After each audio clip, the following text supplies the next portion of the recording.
our purpose remains the same: to make everyone's online experience better. From businesses to public institutions to your homes and the entire country, we believe that digitalizing the Philippines empowers the people.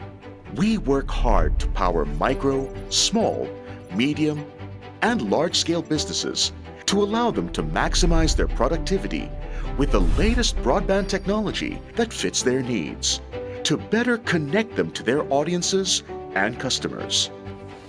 Because we know the value of what education brings to every Filipino, together with the Department of Education and local governments, we are connecting schools to teachers and teachers to all their students, providing reliable and fast internet. This helps build the future of the youth and the nation. Converge is empowering every Filipino household as the home becomes the school, the workplace, and the marketplace in one. With its pure fiber connection, Converge offers speed, stability, and reliability to meet the evolving needs of its residential customers, providing the best experience for their work from home, online classes, news and information needs, to seamless entertainment consumption, such as social media, movie streaming, music, sports, and gaming. Our customers' experience is at the forefront of our success. Going beyond their connectivity, we lead the way in product innovation, customer response, digital infrastructure, and network improvements. Because more than the connection, we empower. We empower you, the businesses that fill your needs, and the country's. We are focused in providing all our customers the best of what the internet has to offer, with true high-speed, pure end-to-end fiber connectivity. And we are making it available to every Filipino. Breaking into an already established industry, it is the passion of our people to bring fresh innovations to Filipinos that sets us apart. The Philippines' need for better internet is evident by our exponential and unrivaled growth, boosting us to have one of the biggest IPOs in the country and transforming us into a world-class broadband provider with the Filipino consumer in mind. With our unparalleled growth, we set our sights on interconnecting the entire country, now linking Visayas and Mindanao to our domestic fiber backbone. To connect the unserved and underserved areas in the country, this lives in the fiber of how Converge came to be. Knowing how essential connectivity is today and in the future, we're not just making stable connections available to more Filipinos. We are giving them the lifeline they need and deserve. Now, the way we connect has never been this powerful. With everything we do in our lives, the world is becoming more and more connected. Converge provides more than just fiber internet. We give the lifeline for a future-ready nation.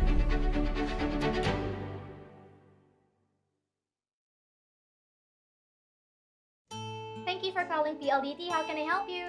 Good morning, sir. They will call Uy, you with kumusta? Have a seat.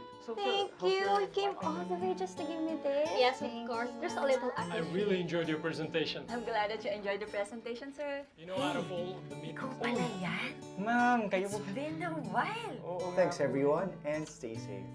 Bye guys!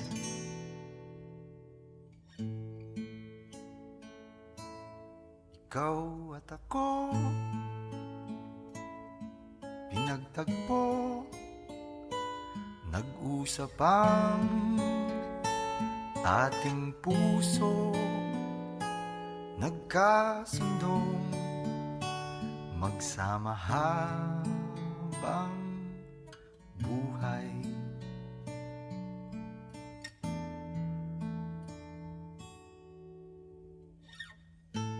Ikaw at ako, together, we have transformed homes into sanctuaries, working and learning spaces. Ikaw at ako, making lives better through education. Ikaw at ako, hawak kamay, ipagpatuloy natin ang pagsilbi sa ating mga kababayan. Sana'y di magmaliw ang pagtingin, kay daling sabihin, kay hirap gawin, sa mundong walang katiyakan. Sabay natin gawin kahapon ng bukas.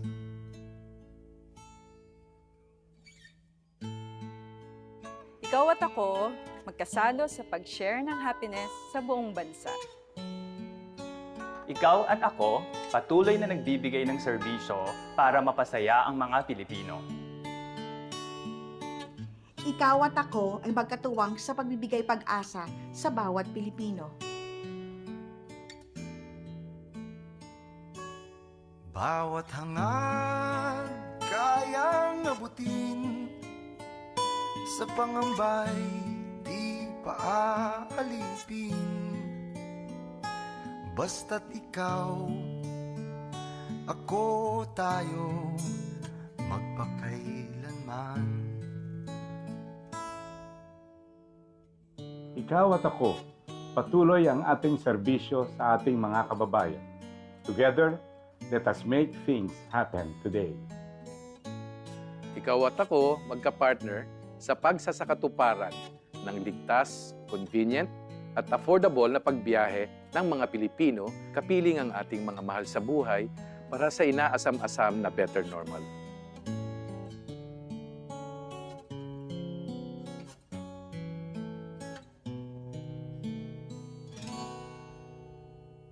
Ngayon at kailanman, ikaw at ako.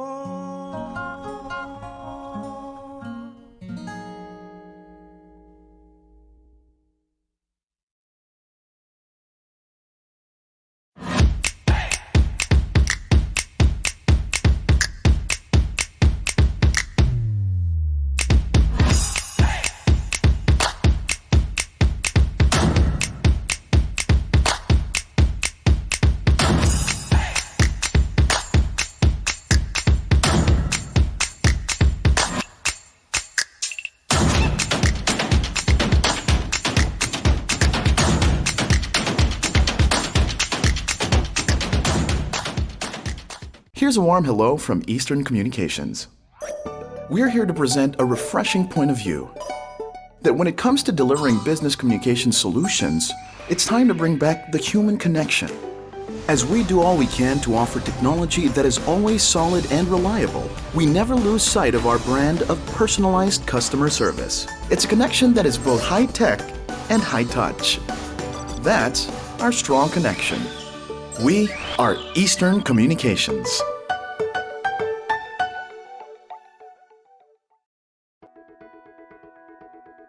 We are an organization intensive in youth, in desires, and in a commitment to take great steps to live the values that unite us. We are a company that listens to a mission and has decided to respond daily to the call.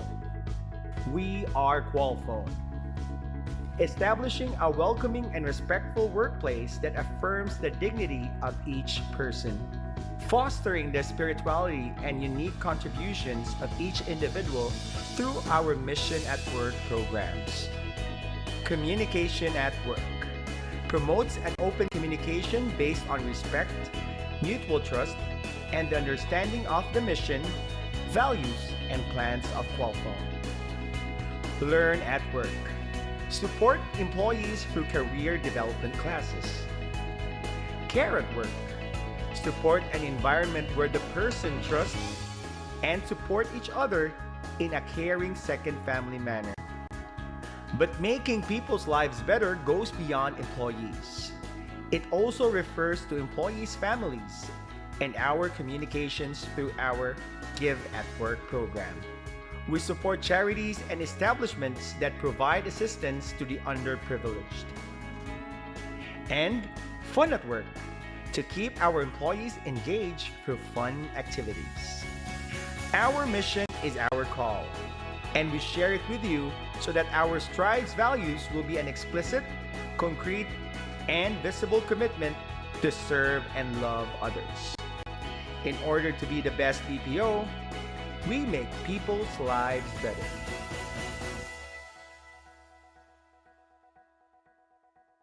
At Vivant, we embrace change because we know that to succeed, we need to be a strong partner. A partner who takes the time to listen and provide solutions that benefit everyone. Vivant's growth throughout the energy sector is a testament to our strategic relationship and our ability to adapt to a changing world.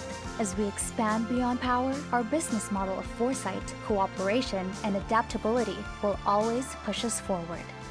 Vivant, solutions for a changing world.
Ako si Arnold Asis, ang may-ari ng Arnet Agrimarts, at ito ang diskarte ko.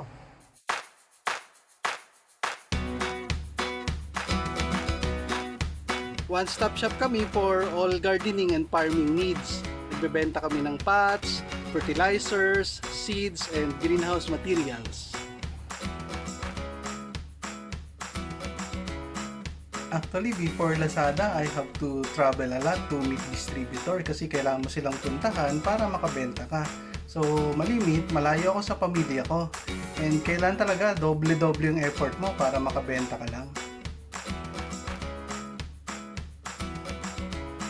Actually, hindi rin naman ako techie eh. So, wala rin ako masyadong alam sa online. And yun yung maganda kay Lazada kasi marami siyang tools. Nandyan yung Lazada University para lahat ng kailangan mong malaman, madali mong matututunan. And nandyan din yung community of sellers na very much willing tumulong lalo na sa mga bagong sellers.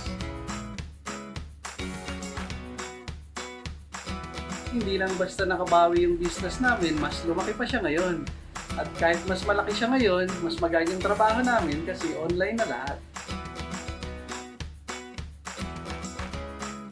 Huwag kayong matakot matuto at sumubok ng bago kasi andyan naman sa Lazada lahat ng kailangan nyo para mag-succeed ang business nyo. Lahat naman siguro tayo nakakapa sa sitwasyon natin ngayon. Pero sa halip na tingnan natin ito bilang problema, maganda siguro, tingnan natin bilang opportunity upang mag-adapt at mag-evolve sa pagpapalaganap ng e-commerce sa Pilipinas. Kasi kung kaya ko, kaya niyo rin. Lazada.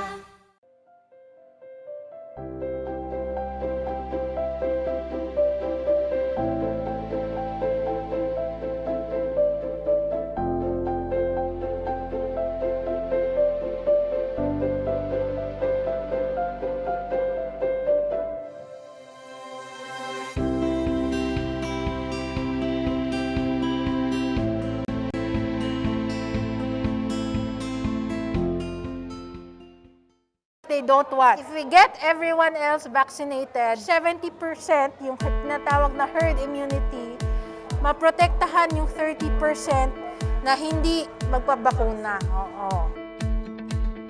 Diyan ang paglaom, sudungang kaugmaon sa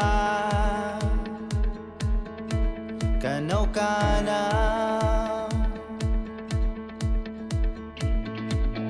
Sugdantang pagbangon, dungan natong sugato na bagong adlaw. Karon ang panahon, busa magpabakuna ta. Kini ang pagpanggata sa usab-usab. Padayon usa ka komunidad kontra sa COVID pabakuna. Di na nato dugayo, di na panumbalingon na kabala ka.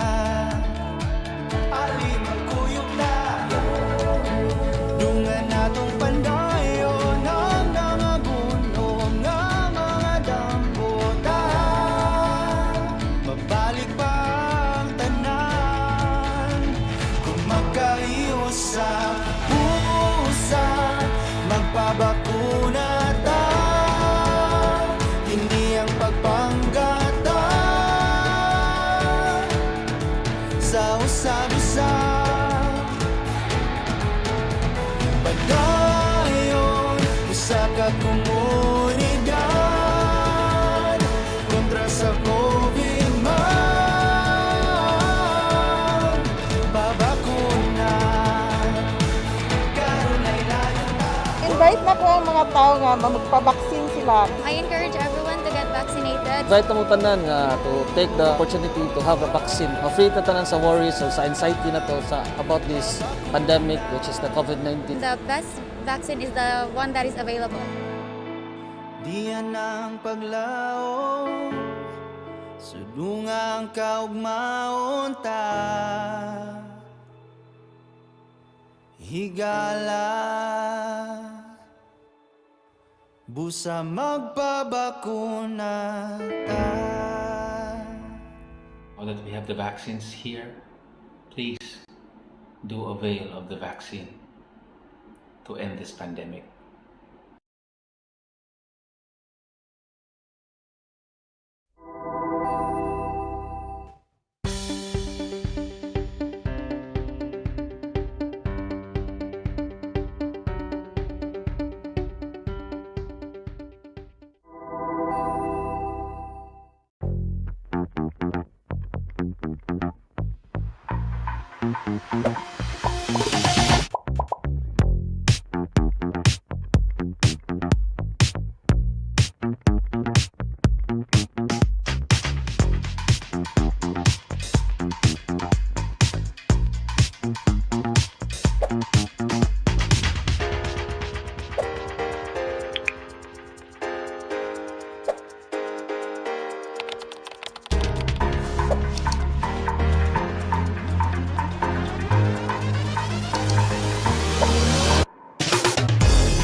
Good afternoon, everyone.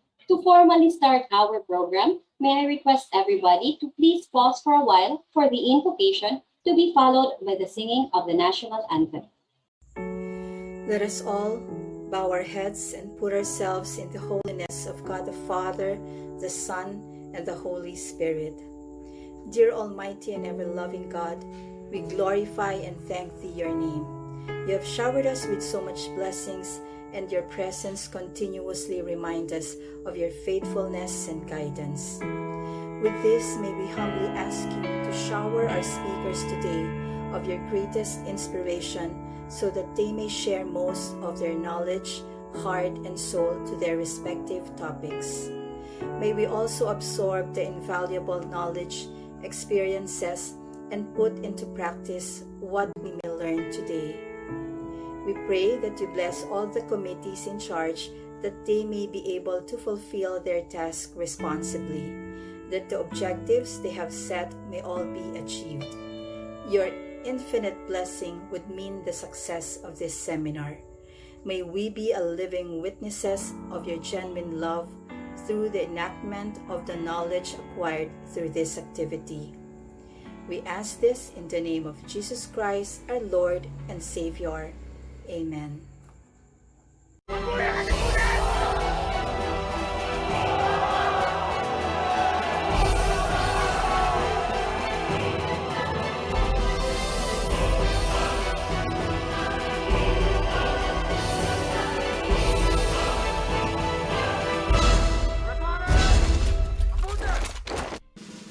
Mga kababayan, ang pambansang awit ng Pilipinas. Kayang mag-ibig, kaya basta silanganan, alam ng puso, sa titik mo'y buhay. Lupang hinirang, kuya ka ng magiting, sa mandulupin, di ka pasisingil, sa nagatang tutok sa simoy at sa langit mong pagaw, ay hinatang tula, kawin sa pagkayang minamahal. Ang isang ng matawad mo'y tagumpay na nag-iibig, ang bituin at araw niya kailan pa may di magdidinig. Luwag ang araw ng walhaging pagsinta, buhay langit sa piling ko. Ang inigaya ng pagkay mga api, at mamatay ng dahil sa'yo. Good afternoon again, ladies and gentlemen. Please welcome our virtual host for this event, the General Manager of Alta Vista Golf and Country Club, Mr. 𝗜𝗚𝗓𝗓.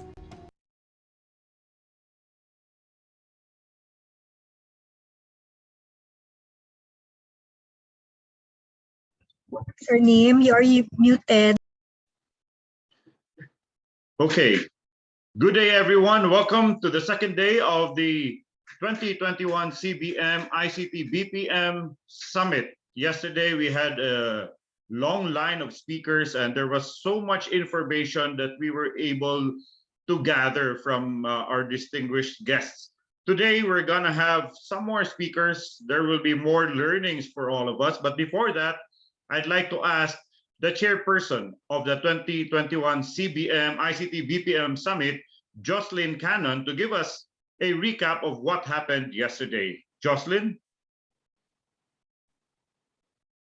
Thank you for that, Sir Nemrod. Good afternoon once again. So thank you for staying with us, by the way, for the second day.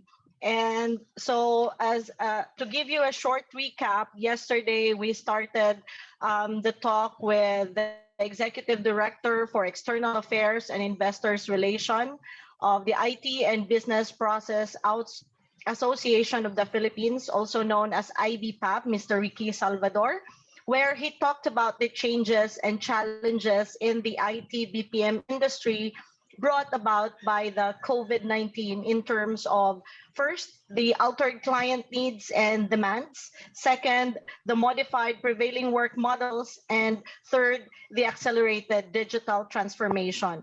However, He also said despite the setbacks, the IT BPM industry did overcome adversity and demonstrate resilience. Sir Ricky also presented the global and Philippine growth landscape forecast and provided an insights on the driving forces that made the global IT BPM continued growth.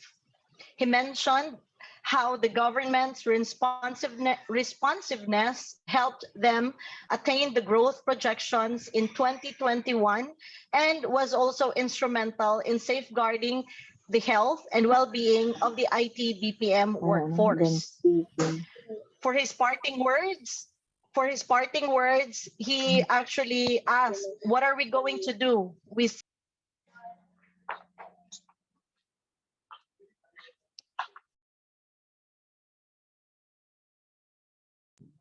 Let's do something to maximize the benefits of this opportunity.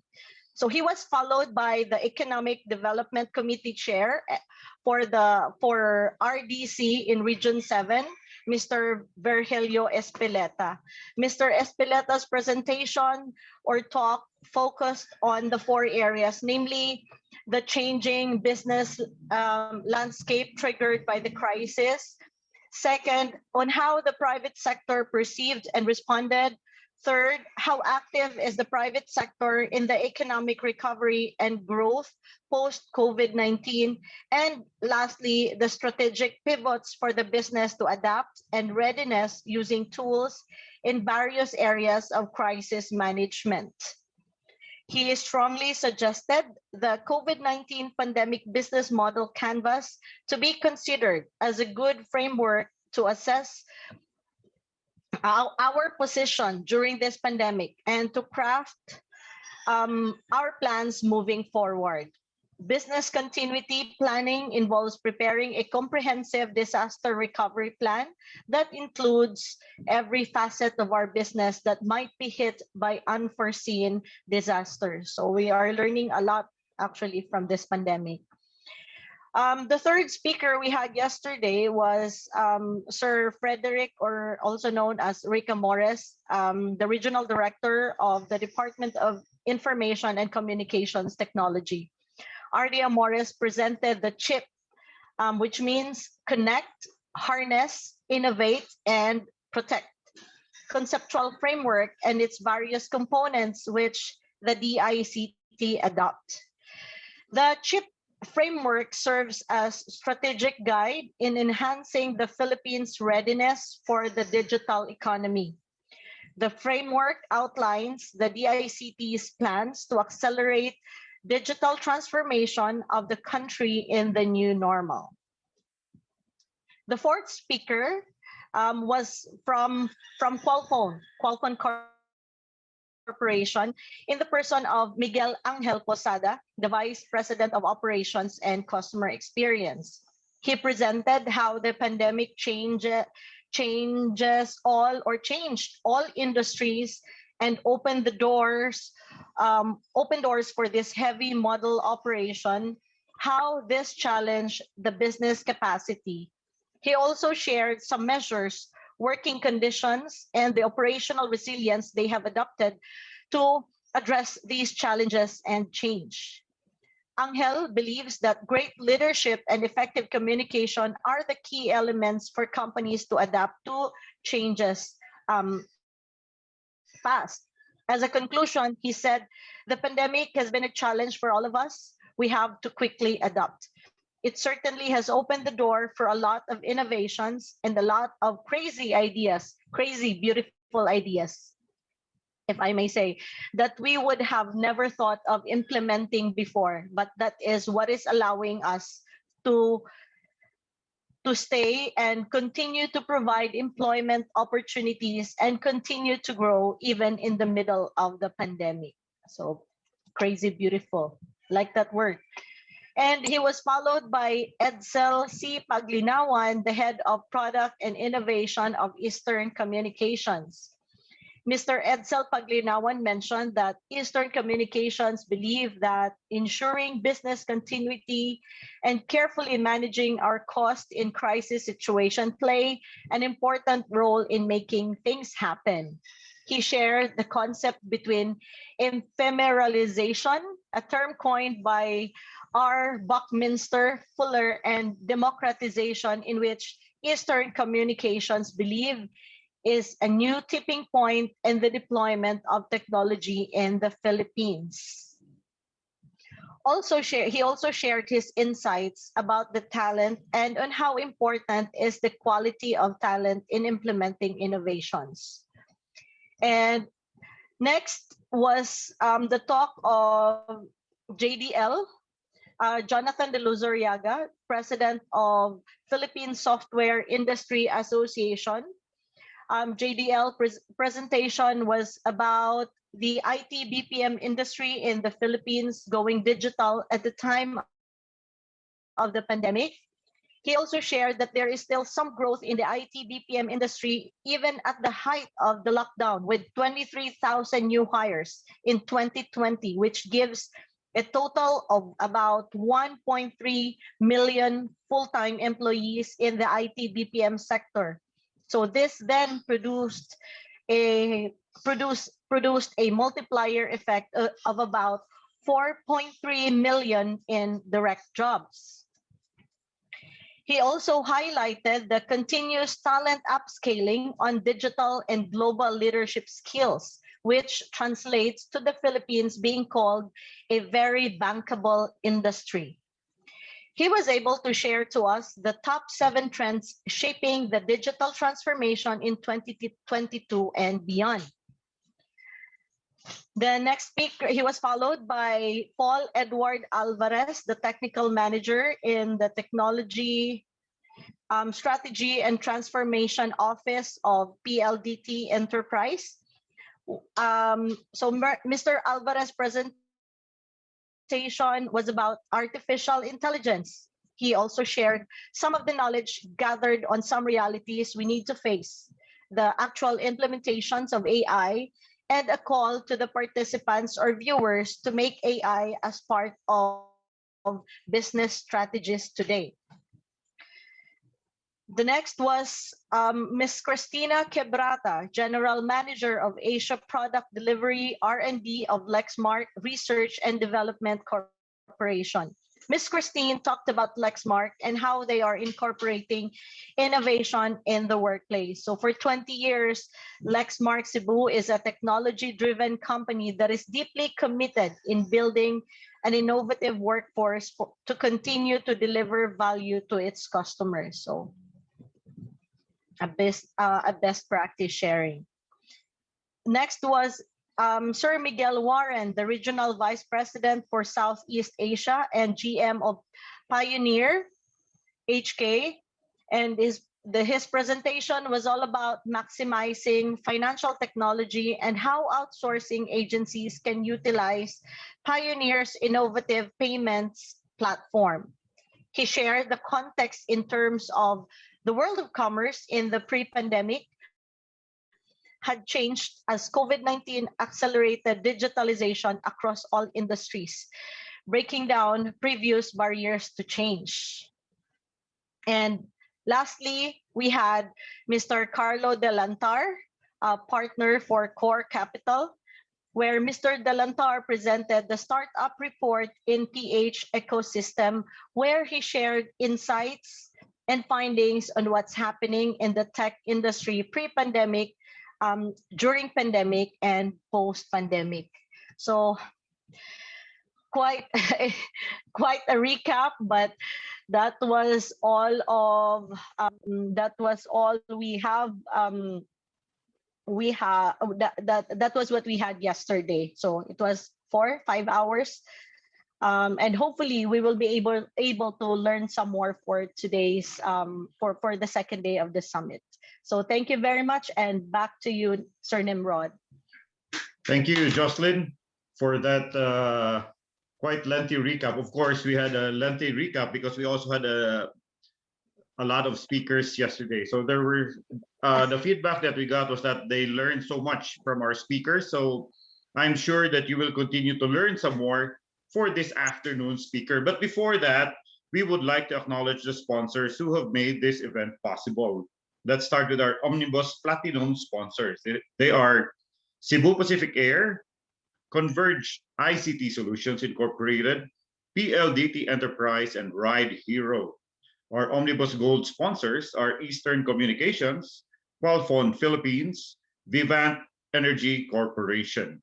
The Omnibus Silver sponsors are Ayala Land Incorporated, Cebu Holdings Incorporated, Lazada Philippines, Ramon Aboites Foundation Incorporated, and Security Bank Corporation.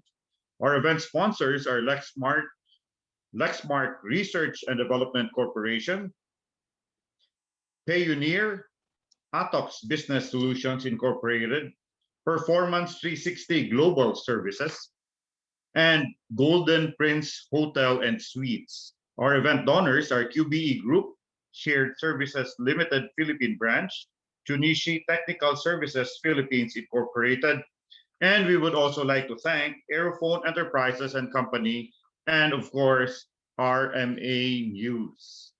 Okay, so now we start with our first speaker for this afternoon, who will be talking about 𝗜ICT's initiatives on ICT industry and countryside development. So let me just give you a brief background of our speaker. The speaker is currently the director of the ICT Industry Development Bureau of the Department of Information and Communications Technology, or 𝗜ICT. In her 20 years in public service, she is so passionate about creating positive changes in the lives of Filipinos, most especially in the countryside, through the ICT industry development programs.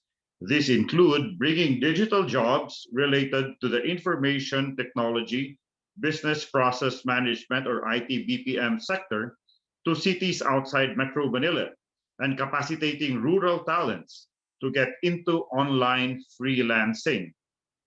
She also leads the 𝗜ICT initiatives to move the Philippines towards becoming the global hub for high-value IT BPM services.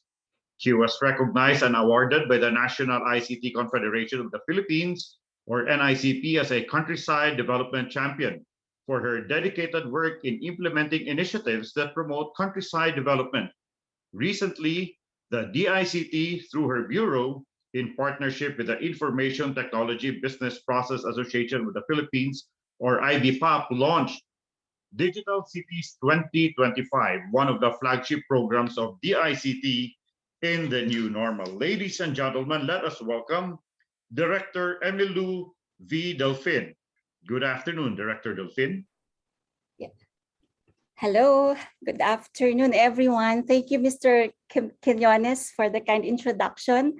So to all the participants, I would say maayong hapon, and in Waray, because I'm a Waray, I would say maupay nga hapon sa iyong tanan. But first of all, I'd like to thank, of course, and congratulate CCCI, the Cebu Chamber, for this event and for inviting the 𝗜ICT to share with you some of our initiatives. And I would also like to acknowledge, of course, the President of Cebu Chamber, Mr. Felix Tagyam, and the Chair of CBM, who actually spoke earlier, Ms. Jocelyn Cannon. Of course, to Michael Cubos, I think he was the one who actually sent the invitation letter to me. To 𝗜𝗎𝗃 Plaza, I understand she's also going to speak later.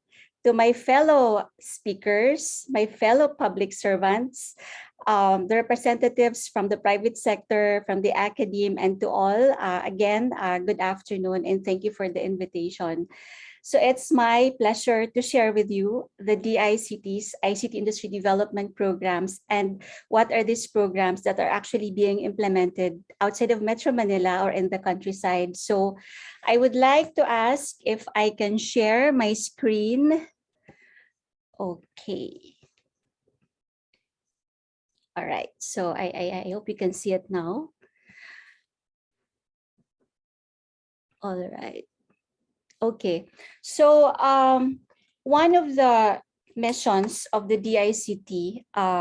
If I go to the next slide, so if you can see here, we have actually 6 mandates. I understand Director Rick has also shared some information about the DICT. In fact, I heard about his sharing about the chip, but very quickly, these are the 6 mandates, powers, and functions of the DICT. And very particular, I would like to highlight 2 of the mandates, which are ICT industry development and countryside development, because this will be the focus of my presentation now. So as I mentioned, one of the 5 missions of the DICT is to ensure the growth and competitiveness of the ICT-enabled industries that will actually result to the creation of more jobs. So to be able to help fulfill that mission, it's actually our bureau, which I actually head, the ICT Industry Development Bureau, that the Philippines, to be able for us to participate and maintain our global competitiveness in the ICT industry. So that's our actually mission. This has been shared already by Director Rick, but very quickly again for the DIC to share. It's in our role, in our mission of as the Philippines being a significant player in the global digital economy. So we have launched this framework last June, which is CHIP framework, adopted during the World Bank's Digital Economy Report. So we are following this. So again, very quickly, C stands for connect, H stands for harness, innovate, and protect. And I think Director Rick was able to share what each one is actually, what are the different programs under each component. But today, my presentation will really focus on the 2 components, which are harness and then innovate. But so connect, these are the programs under here are the National Broadband Program and the Public Free Wi-Fi. And then harness is about capacitating talents, upskilling, reskilling, provision of jobs. And under this, our Digital Cities program, which I'm also going to share later. And the different programs under here, under harness, so we have digital learners and teachers, which is about capacity building for educators and teachers. Then we have the digital workforce through the ICT Academy. Then we have the digital transformation centers. These are the tech for ed centers, and we have rebranded this into digital transformation centers. And then we have the digital cities and provinces program. So I will focus later about the Digital Cities Initiative of the DICT and IBPAP. And then letter I, which is innovate. So here we implement digital government programs and our digital startup development and acceleration program. I understand yesterday, Carlo from Core Capital also shared about the Philippines ranking in the global startup ecosystem. And because the DICT is one of the 3 lead agencies in the implementation of one Philippine Startup Development Program. So each one, like in the DICT, we are implementing this, the Digital Startup Development and Acceleration Program, which is composed of 4 sub-programs or components. But very quickly, I understand I only have 15 minutes time to share all the programs. So we are mandated to present, to actually develop and maintain the Philippine Startup Portal with all the information, provision of grants, will be there in that particular portal. And we are also planning to establish innovation studios all over the country, like co-working spaces, and we want to make use of our then telecommunication offices unutilized spaces and convert this into innovation studios. And yes, we are actually open for collaboration and partnership. Then under the law, under the Innovative Startup Law, we are also mandated to provide startup grant fund for our potential startups. So part of this, we have already finalized the guidelines so that our Filipinos, the students, individuals who want to actually pursue to becoming successful startups, we have this kind of support, the grant fund. Then lastly, under this subcomponent is the creation of Innovation Network, wherein we want to create innovators across the country to be able to, of course, implement programs from awareness to advocacy. So under here, we have a lot of initiatives, and from basic startup workshop to mentorship boot camps to regional pitching competitions to national pitching competitions and conferences. So all of those startup initiatives are under the End of Nation network. And Protect is about mitigating risks in the digital economy. So we have different cybersecurity initiatives because we have a separate bureau in charge of our cybersecurity plans and initiatives. So let me now go through the different ICT initiatives for the ICT industry and the countryside, because again, our goal, our mission is to be able to bring ICT opportunities outside of Metro Manila or to the countryside to be able to promote inclusive growth. So, okay, under the ICT industry programs and aligned to the harness and innovate components, so we have several programs.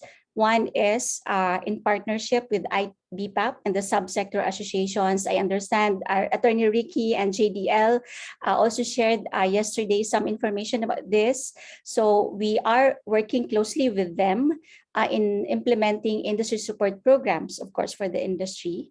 And bringing the IT BPM jobs outside of Metro Manila, we are implementing the Digital Cities program. And we are also assisting, helping promote, develop the online freelancing industry or the gig economy. We also have a separate initiative on this, like through our Digital Jobs PH program, where we actually capacitate rural talents because under the Digital Cities program, there are some parameters that the cities will have to meet to be able to become one. But our role is, what about those locations or provinces and areas where BPO locators will not go to because they lack those certain parameters? So we are implementing online freelancing, the online freelancing industry, and a lot of trainings have been implemented, are being implemented now. And then we are also in partnership with CCAP, that's an umbrella association of the Filipino creatives, to be able to also promote and develop our own Philippine digital creative industry. And then lastly, because of course with the fourth industrial revolution and of course with the emerging technologies and all the disruptions, of course we also have to step up as as a relevant partner for the industry. So emerging technologies here, we are also doing some we have started doing like awareness advocacy on blockchain and AI, and this will be one of our key initiatives for next year. And then, as I mentioned, we are implementing under Innovate the Digital Startup Development and Acceleration Program, and also the Digital Government Awards, Digital Governance Awards, wherein we encourage LGUs to use technology to be able to serve their constituents, either it's for businesses or for the customers or consumers. Okay, so I'm sure you've seen this presented by Attorney Ricky. The Philippine IT BPM industry and the roadmap. I think he also gave you some updates because currently the IIS is actually ongoing. That's the summit, the main summit of the BPO industry. So I'm sure you've also seen this because currently we have 1.3 million jobs and 26 billion US dollars, and our target by the end of the year of next year 2022 is to be able to generate 1.3, so from 1.3 million jobs to 1.43 million jobs by end of 2022, and to be able to generate 29 billion US dollars again by the end of 2022. And to be able to achieve those targets under the roadmap, these are the key interventions or imperatives that we have to do together. I mean, government, private sector, the academe, to be able to achieve the target set and the roadmap. And as you can see here, tap the potential of the provinces. That's why we are implementing the Digital Cities program. And of course, the other imperatives here, like investing in marketing and positioning. We also have a lot of initiatives in partnership with those BPO sector associations. I'm sure that Attorney Ricky has also shared with you each subsector updates, but what I'm going to share with you is that the different initiatives that we are implementing together with from IBPAP being the umbrella association of all the BPO companies in the Philippines, together with the subsector associations. Because every year, majority of, if not all of our programs, initiatives under my bureau, the ICT Industry Development Bureau, are actually all towards supporting the IT BPM industry. But as I mentioned, aside from BPO now, we are going also to support the other sectors or industries that I mentioned. So together with IBPAP, we are implementing these different programs. Last year, we have selected 12 IT BPM ambassadors because we would like to ask them to help us in promoting the opportunities in the BPO sector, because of course we still need a lot of talents to join the industry. And so from 80 plus applicants, we were able to select 12 IT BPM ambassadors representing different companies, BPO companies. So together with them, we've been doing a lot of IT BPM career and industry awareness fairs, and these are all done online since we started last year. And another initiative that we are working with IBPAP is the development of skills framework for the IT BPM industry. Because of course, you want to really know what are the skills needed by the academe that will be relevant to the industry. So together with DTI, because there's one interagency led by DTI, the skills framework for the IT BPM, like contact center, of course, health information management, software development, global in-house center, and DTI naman will do the creative like software dev and game and animation. We are in the process of finalizing this and developing this. Hopefully next year, we should have this skills framework for the IT BPM industry. Our support to the animation industry through the Animation Council of the Philippines, which is the umbrella association of all the animation companies in the country, is through the conduct of the different workshops and the different marketing events. Like, for example, they've just concluded the Animation 2021, which is a week-long celebration and awareness and really promoting our Filipino animators. And Animation Fusion is about workshops on 2D and 3D so that we can have more talents in the animation sector.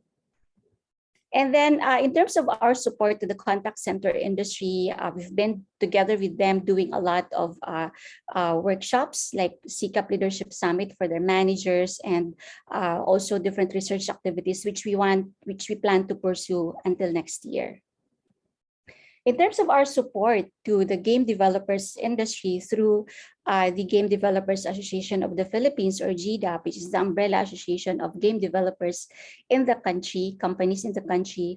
So these are the things that we've been working with them, implementing with them. So as you can see here, like conducting a workshop like how to work online, this Unity workshop and introductory Blender workshop. These are all technical workshops for the game developers talent.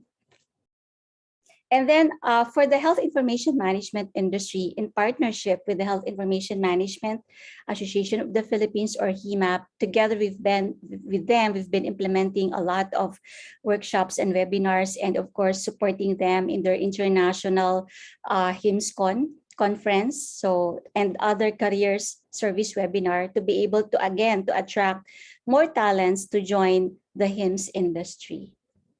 And then our support to the Philippine software industry in partnership with the Philippine Software Industry Association with PSIA, where JDL actually talked yesterday. So together with them, we've been implementing initiatives like we are supporting them, funding their the Philippine participation to the biggest software and apps development in the world, in Japan. So we've been to be able to get more investors, to have more jobs here in the country, and the conduct of their annual International Philippine Software Industry Conference, and among others as well. And as our support to the countryside in partnership with NICP. I understand that Cebu is one of the founding members of the National ICT Confederation of the Philippines, NICP being the umbrella association organization of all the multi-stakeholder ICT councils in the country. So together with them, we've been conducting workshops like helping locations create ICT council, because we believe that to be able to market, implement programs, it should be really composed of different key stakeholders from the academe, local government units, and private sector. So right now, together with them, which is composed of almost 100 ICT councils all over the country, we've been supporting them through the conduct of the different conferences. Like they have a gathering of all the ICT councils in Visayas, so they have Victor, and Cebu is part of that. And then they have Mindanao ICT Cluster Conference for all the ICT councils in Mindanao, and then Convergence of Luzon, or ClickCon, for all the Luzon ICT councils. And tomorrow and on Friday, it's going to be the National NICP Summit, where the ICT again is co-organizer, because we are supporting again their event. So it's a gathering of all the ICT council members and the different key stakeholders. Now, let me go to our support in terms of countryside development. So we have the Digital Cities 2025 program, which together with IBPAP and Lichu Properties, we launched this last year. And again, the goal is to be able to bring IT BPM locators into the 25 cities by 2025. And of course, the end goal is to be able to generate additional jobs in the countryside. This used to be the Next Wave Cities program. And as you can see here, we've been implementing the Digital Next Wave Cities program since we were commissioned on ICT or CICT, and then even DOST, ICTO, when we were part of DOST. So as you can see here, we have list of, so from centers, we have classifications actually. So we have centers of excellence, and congratulations, of course, to Cebu. You've always been part of that. And we have 6 centers of excellence. When we say center of excellence, these are locations that have that are employing, generating 30,000 jobs. And I understand Cebu is generating, 2 years ago, I know it's around 165,000 jobs. So that should be around, what, 200,000, 180,000 jobs now. And as you can see here, the other cities under the centers of excellence are, of course, Manila, Clark, Bacolod, Davao, Iloilo, and of course, Cebu. Then we have the Next Wave Cities program. We have the Next Wave Cities, and you can see here. And then, so we have rebranded from Next Wave Cities to Digital Cities. So last year, as I mentioned, we launched and announced the 25 digital cities. So this is the list of 25 digital cities, but I would say it's not really 25 because there are 3 locations that are clusterized, which is composed actually of 3. So as you can see here, you have Laguna cluster, which is composed of 3, Calamba, Los Baños, and San Pablo. And then you have Metros Cavite, which is composed of 3, Bacoor, General Trias, and Imos. And then you have Metro Rizal, which is composed of Antipolo, Cainta, and Taytay. So we have, together with IBPAP and Lichu, we were able to assess based on the 60 plus cities on our list of, assessment list. Okay, so the question is, how can a city become a digital city? What are the parameters that are being considered for them to be considered or to be part of a digital city? So as you can see here, there's an industry scorecard being developed many years ago by the industry themselves. So we call it an industry scorecard, which is composed of a 4-point evaluation system, again, to be able to assess how a city is really attractive to a particular investor or locator. So these are the 4 metrics or parameters. One is talent availability, very important, infrastructure availability, cost of doing business environment, and risk management.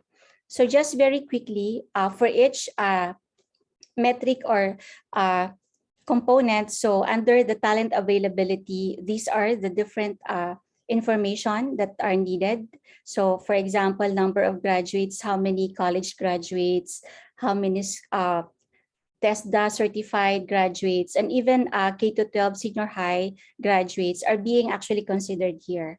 And then the number of schools with centers of excellence, centers of development recognition by CHED, and the non-graduates, the working age population, and then the absorptive capacity of a city to be able to host locators. In terms of infrastructure availability, aside from, I know very critical here, very important is the telecoms infrastructure, availability of that. But aside from the telecoms infrastructure, other infrastructure components here include availability of hotels. What about the quality of roads? What about the availability of international flights? Either domestic and also domestic and international also being considered, the frequency of flights and availability of real estate, and also including the power infrastructure. Then we go to the cost of doing business. Here we estimate the minimum wage, rental, and so how much yung per square meter per month, and including the power rates, how much yung per kilowatt per hour. Then last metric is business environment and risk management. Here, very important is the presence of a PEZA accredited IT park or building. And here, the presence of a very strong ICT council, as I mentioned, and if there are local incentives, even the situation in terms of crimes, vulnerability to natural disturbances, and travel advisories, these are all being considered under this parameter, business environment and risk management. So those are the parameters or metrics being considered for a city to become a digital city. Just very quickly, I would like to share with you that of the 1.3 million jobs being generated in the BPO industry, 300,000 of these jobs are actually outside of Metro Manila, and Cebu City has, of course, almost half of the jobs are being actually are in Cebu City.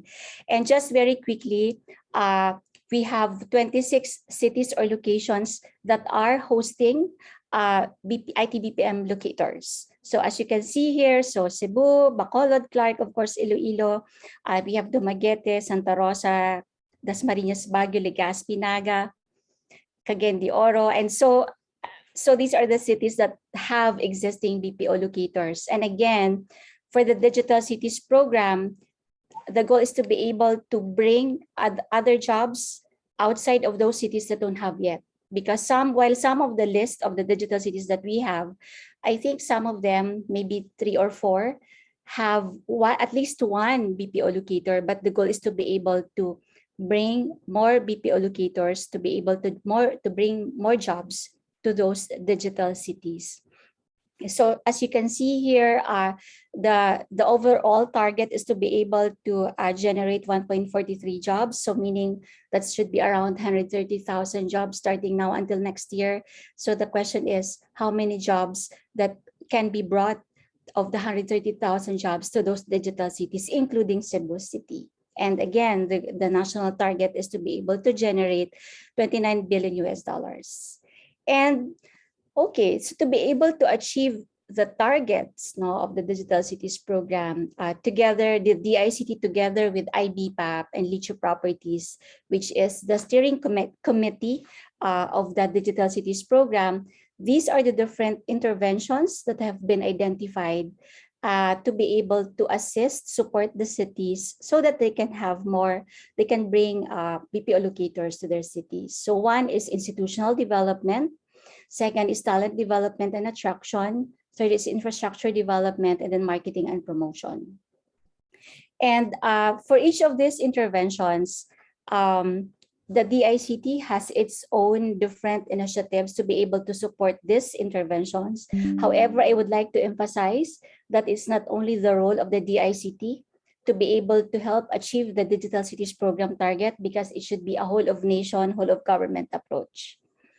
And so part of the institutional intervention initiative that we've been supporting to the digital cities is the establishment of a council, of a multi-stakeholder council.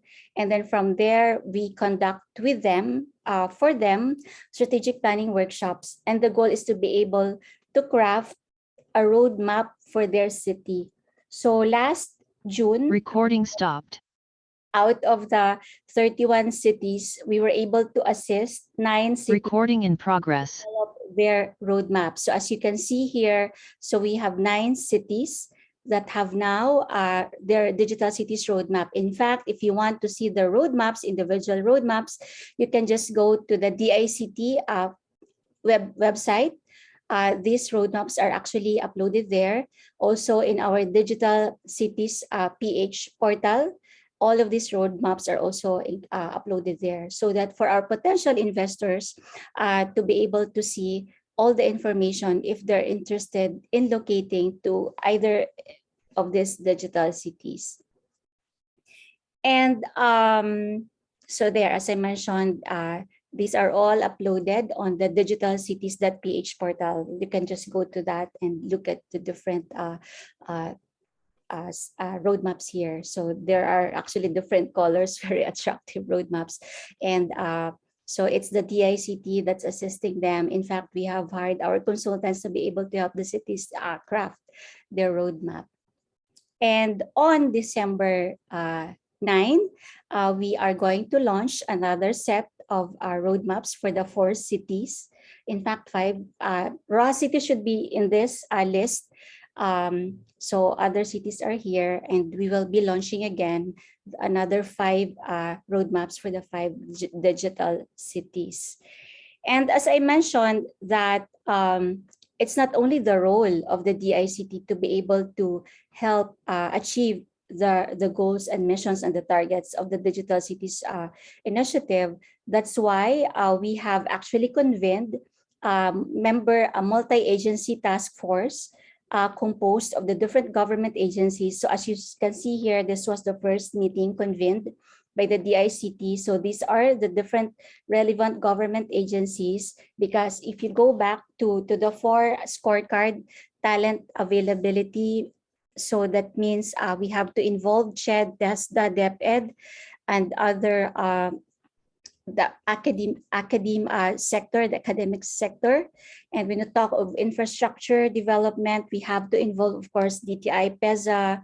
So even for the Department of Tourism and Transportation, and among other different government agencies. And we hope that we will be formalizing this multi-agencies task force, because each one has a critical role to play in helping the digital cities achieve their targets. So that's the Digital Cities Program. Very quickly, I would just like to also share with you some of the plans and current initiatives of the 𝗜𝗖𝗃, because as we know, the ICT industry is actually a bigger industry. IT BPM is just part of that ICT industry. So part of that is the creative industry. We want to promote, of course, strengthen, develop our own local Filipino content. So in partnership with CCAP, CCAP is the umbrella association of all the Filipino animators. And in fact, this morning, we had a meeting, very productive meeting with them, because we are going to have a lot of initiatives with them for next year. Again, the goal is to be able to develop our own local content, and we can say that to the rest of the world that, hey, this is a Filipino brand. Because for the IT BPM, we cannot say, because these are all actually outsourced to the other countries. Then we are also promoting, helping the online freelancing industry. In fact, as I speak, the Philippine Online Freelancing Conference is ongoing. It's basically a gathering of all the Filipino freelancers in the country and the different community, online freelancing communities, and the other stakeholders and partners. And the goal is to be able also to develop a Philippine online freelancing industry roadmap for them, because we also would like to, and for everybody's information, if IT-BPM has 1.3 million jobs, for now, I think the Philippine online freelancing industry, Filipino freelancers should be around 2 to 3 million. But we have to, of course, partner with them. We also want to know what are the challenges and how can actually the government be able to help address their challenges. So through the roadmap, we also want to help them. And by the way, if we've been saying that, and we've been proudly saying that the Philippines is the #1 in the voice-based services for the many past years since 2010, you know, for the Global Gig Economy Index by Payoneer, the Philippines is also the #1 in the world in terms of the global gig economy as of last year. And we also want to continue being the global leader in the online freelancing industry or the gig economy. And of course, as government, we also want to step up. We want to be a significant or relevant partner of the industry. And because, of course, of the fourth industrial revolution, disruptions, so these are emerging technologies like we're talking here of artificial intelligence, blockchain, IoT, AR, VR, among others. We have already started partnering with key organizations, like, for example, we have done webinars on blockchain because we want to understand first what is blockchain and what are the opportunities and how can we help develop blockchain as an industry and also become a global leader. So, but of course, we have to understand it first. That's why we have done learning sessions within the ICT and of course to the public, general public as well. But we also want to continue assisting, promoting this, and of course, if possible, developing also a roadmap for this particular sector. Yeah, okay, so those are the different initiatives that the DICT has been implementing, supporting, working with our public private sector partners.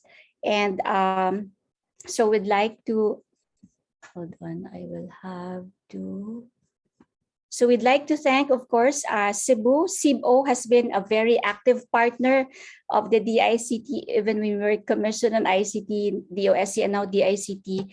And of course, we are very much open for more active collaboration and partnership through Cebu or the Cebu Chamber. So with that, thank you so much for having me, and thank you again for the invitation. Thank you very much, Director Delphine. If you have any questions to our director of the DICT, you can ask them later on during the Q&A portion. So let us proceed. The next speaker will talk about the PESA direction on industry benefits and incentives.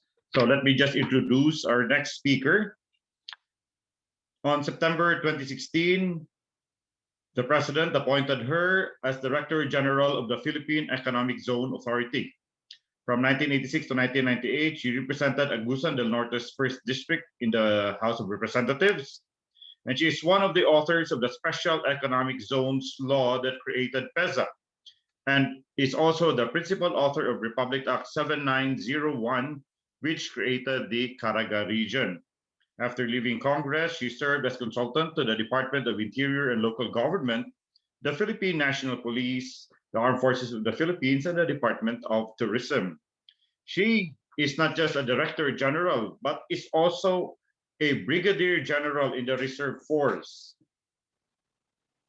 And she even served as Wing Commander for the 3rd Ready Air Reserve Wing in Mindanao and the 7th Air Force Wing Reserve, respectively. She was the youngest commissioned lieutenant colonel and the youngest colonel in the AFP Reserve Force. She was also the first female general in the AFP Reserve Force and the first one in the Philippine Air Force and the first one from Mindanao. So ladies and gentlemen, let us welcome. She's not just Brigadier General, but also Director General of the Philippine Economic Zone Authority, Charito Plaza. Good afternoon, ma'am. Mr. 𝗜𝗖𝗧-𝗕𝗣𝗠, the President of Cebu Chamber of Commerce and Industry, Mr. Jocelyn Cannon, the ICT BPM Chairperson, CBM 2021. Director Emilu V. Delphine, the Director 4 of ICT Industry Development Bureau, Department of Information and Communications Technology. Distinguished investment partners, friends, fellow workers in the government, ladies and gentlemen. A most magnificent day to you all. Maayong hapon sa inyong tanan. Allow me first to express my gratitude to the Cebu Chamber of Commerce and Industry as we share with you the current plans and programs of the Philippine Economic Zone Authority. Celebrating 26 rewarding years, 𝗜𝗂 is renowned as the top export-oriented investment promotion agency in the Philippines, mandated to promote investment, create employment, and generate exports. We must create platforms to continue showcasing the economic opportunities for both our local and foreign clients, and constantly promote the Philippines as an investment haven in Asia. With the theme for the Cebu Chamber Inc.'s project for the ICT BPM sector, Rise Forward. We are one with the sector in pushing for a more sustainable and inclusive growth as we continuously strive for a better and new normal. The current programs of 𝗜𝗂 earnestly want to strengthen our local businesses and partners because we believe that products and services produced in the Philippines are world-class. In the ever-changing society amidst the ongoing pandemic, we must remain competitive and productive in promoting local investment opportunities that our country can offer to potential investors locally and internationally. With Cebu's continued economic progress, 𝗜𝗂 is hopeful to generate more positive investments for the region. Truly, the Philippines suffered massively due to the changes brought by continuous perilous impact of the COVID-19 pandemic. Nevertheless, we were able to contribute massively to the Philippine economy because of the help of our ecozone developers and locator companies. We are glad that the Philippines is now at level 2 of quarantines. Yet, we know that the pandemic posed economic and health-related challenges since it officially was recognized in March 2020 in the country. The good news is that 𝗜𝗂 has remained versatile and proactive in strengthening new and existing investment partnerships even during the pandemic. As such, 𝗜𝗂 was able to generate 51.202 billion pesos investments from January to September 2021 and $40.670 billion in exports, which is 17.29% higher from the $34.674 billion exports during the same period last year.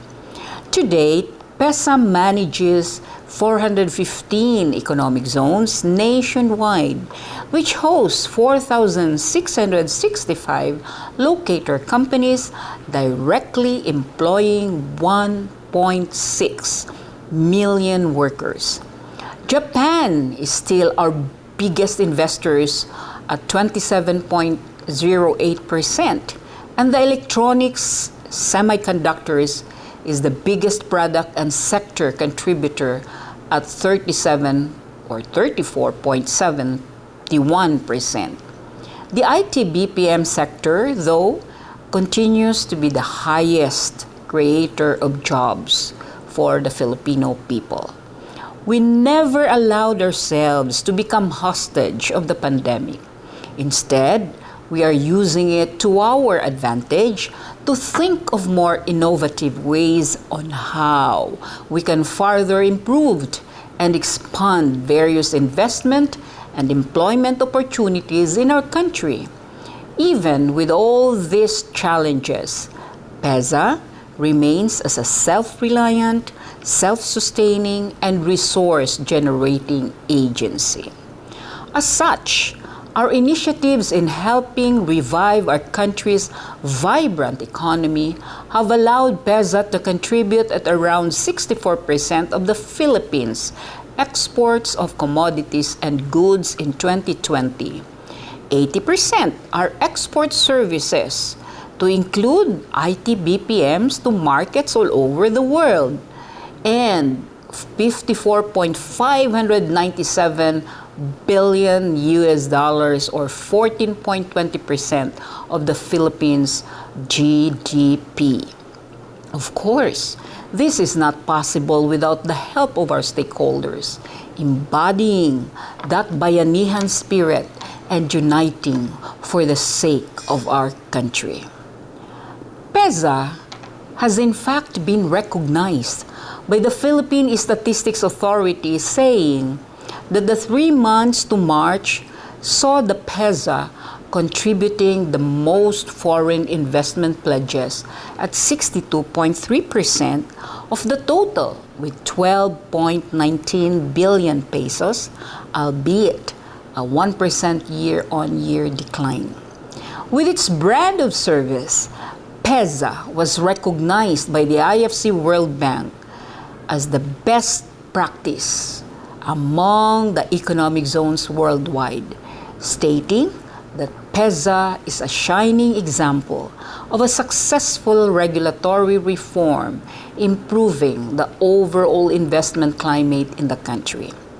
Recently, the U.S. Department of State also noted in its official 2020 investment climate statements that the business environment is notably better within the special economic zones, particularly those available for export businesses operated by 𝗤𝗄, known for its regulatory transparency, no red tape policy, and a one-stop shop service for investors.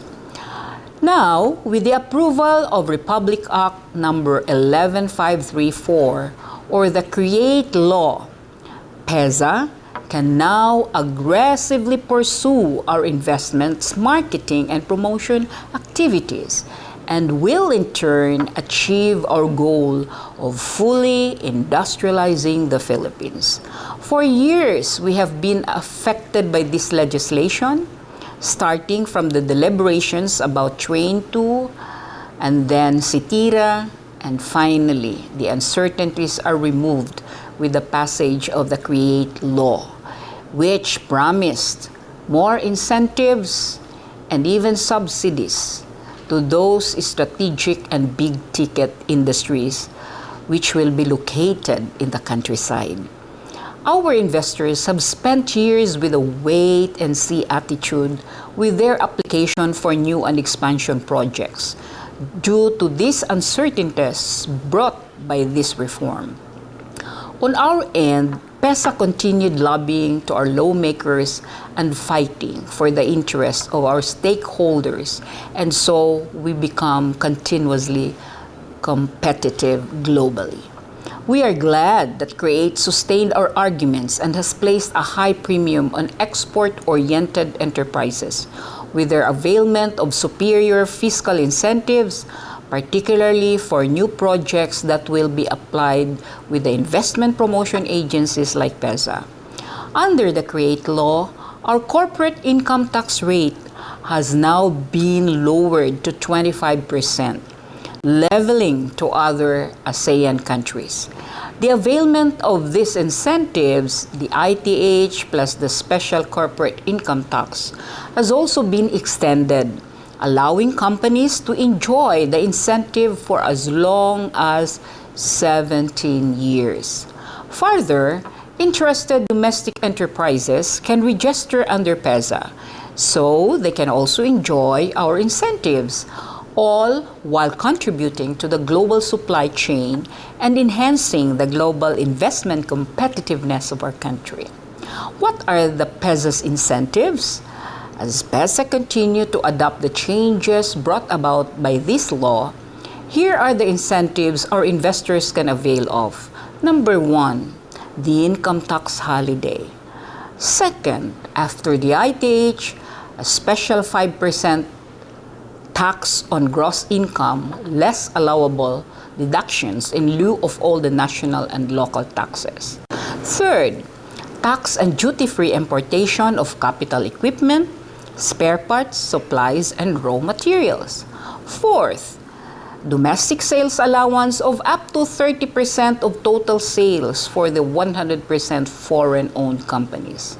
Fifth, we continue to enjoy the zero value-added tax rate on all local purchases directly related to its registered activity, to include telecommunications, power, and water bills.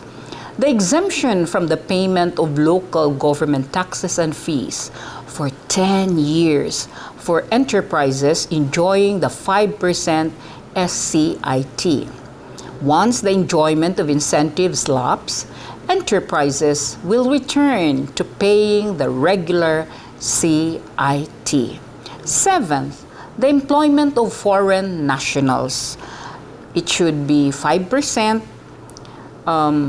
or not more than 5% of the total workforce for foreign investors. Now, the good news is PEZA will now issue its own PEZA visa. Good for 2 years for foreign investors and their immediate family members and foreign workers.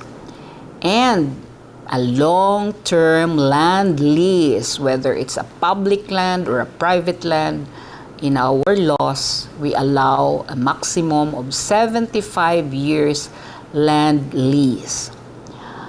We have carved what we call the transformation roadmap, and to continue making investors of the world know about PEZA's economic zones and the incentives for our investors. We conduct a very aggressive marketing and promotion virtually with all the foreign investors around the globe. So we call it the Global Bees with PEZA. We created our transformation roadmap, and under this roadmap is our Global Bees Forum, which outlines PEZA's goals and objectives to fully industrialize the country and make the Philippines as an investment haven in Asia by addressing the efficiency factors in economic zone development. Our TRM is also in line with the national government's efforts on economic growth and development, with which to include Administrative Order Number 18, where under this program, we aim to promote the creation and development of more world-class and different types of economic zones in the provinces and cities in the country. So, we can provide exact and equivalent location to the corresponding types of industries, because in PEZA, we have two non-negotiable factors that must be observed by our investors. One is the protection of our environment, and second, to respect and promote the rights and welfare of the Filipino workers.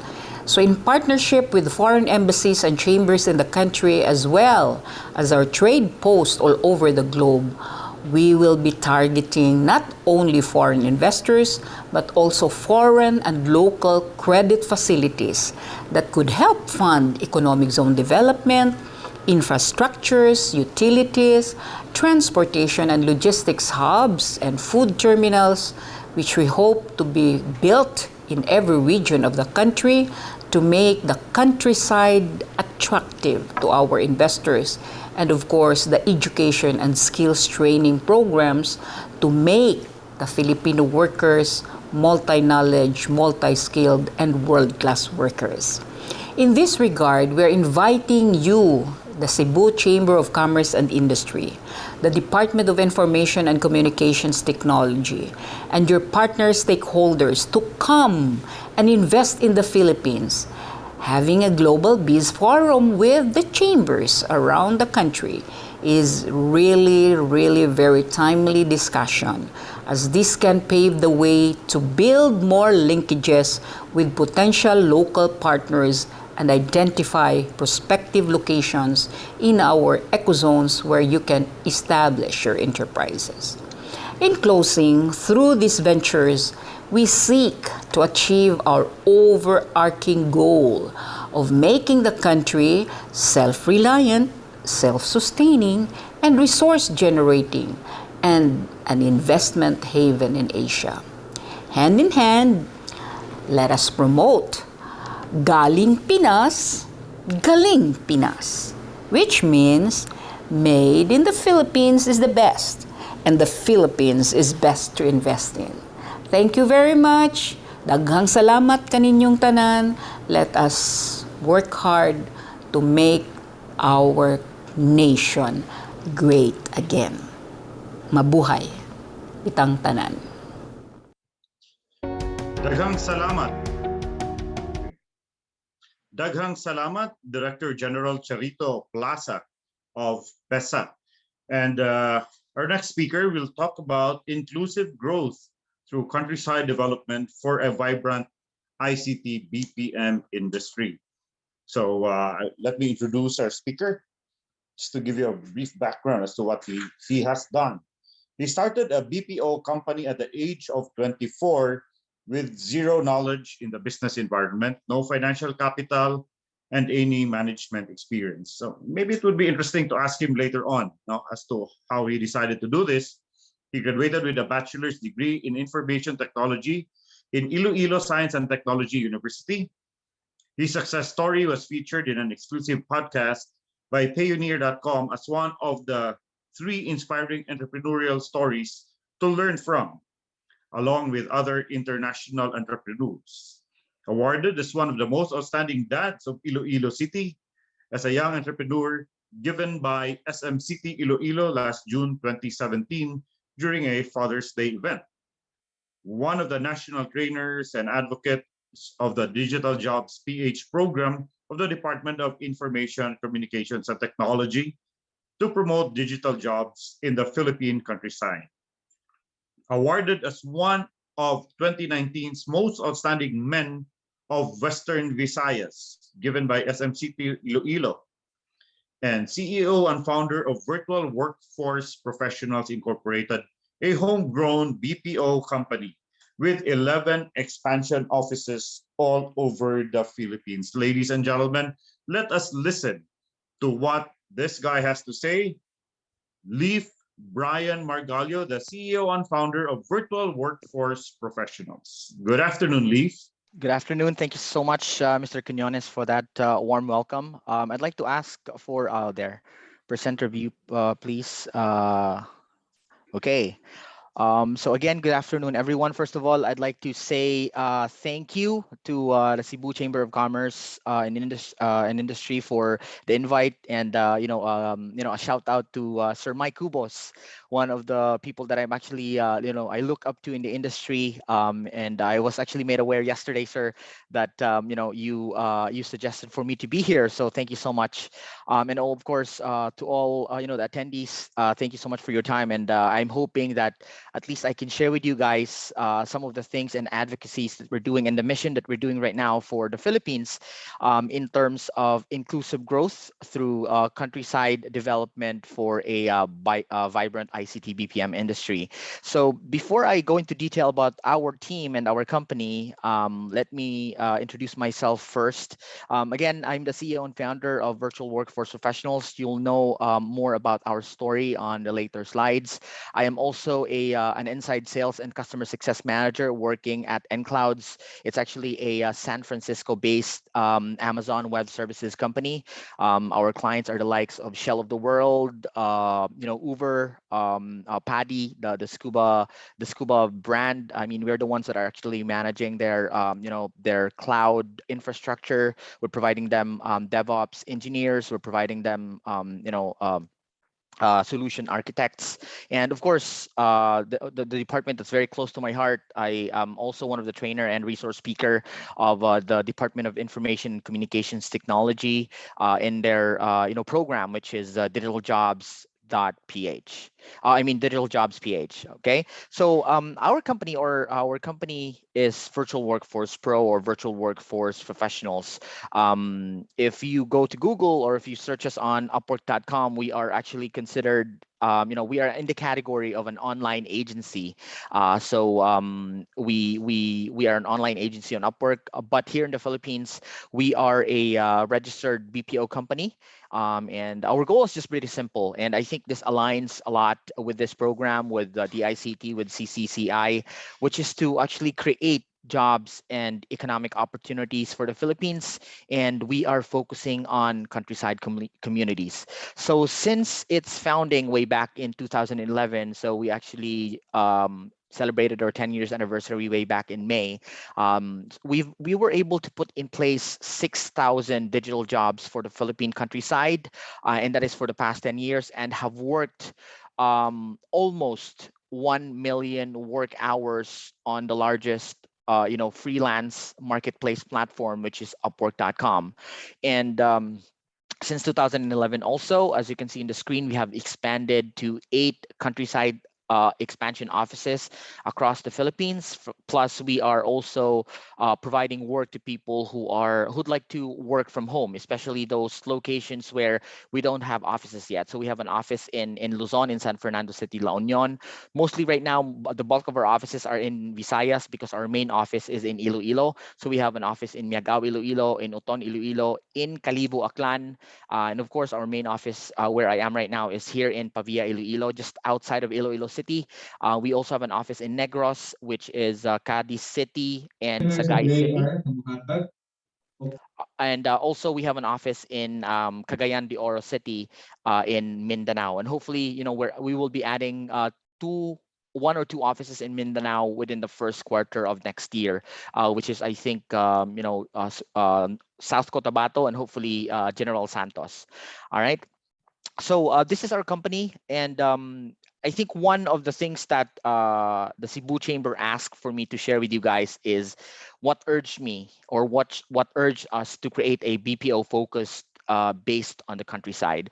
So I'd like to share with you our why. Okay, so I think it's cliche to say that a lot of companies actually would share their why, but this is ours. Okay, and I'm going to start with rural to urban migration. So rural to urban migration is actually the movement of people from countryside locations to the cities.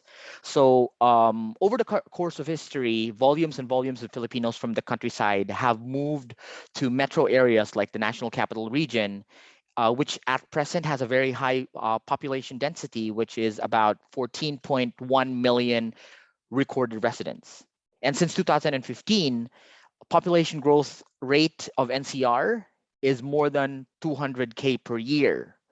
And this is actually expected to hit 300K per year in the year 2026. And what's the effect of this, right? Overpopulation, causing a lot of traffic, which we see in in mainstream media always, like all types of pollution, poverty, and of course, the rise of unemployment rates. So this is our why. We created Virtual Workforce Professionals way back in 2011 to at least have a small grain of impact from rural to urban migration. We want to bring jobs on the countryside because we know that no foreign-owned or big player call center companies will do that. Because just like what Ms. 𝗜𝗍 said earlier from the ICT, rural areas or the countryside lack the parameters for locators to locate there. And we also want Filipinos to have the same opportunities as they are getting in the National Capital Region or from metro cities. They can just stay in their hometowns, stay with their family while earning almost the same. Or actually, right now we have a lot of agents, because we're paying per hour and on a dollar rate. We have a lot of agents that are actually earning more than what they can earn, and in if they work in NCR or in metro cities. So this is our why.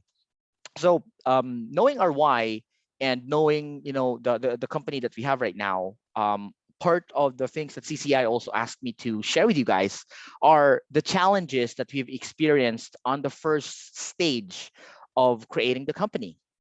So the first challenge that we had, mainly, is our is infrastructure, internet and power. In terms of internet, if we talk about rural areas, countryside areas, we needed to have ample internet speed to run a call center facility, and it was very hard to actually get that.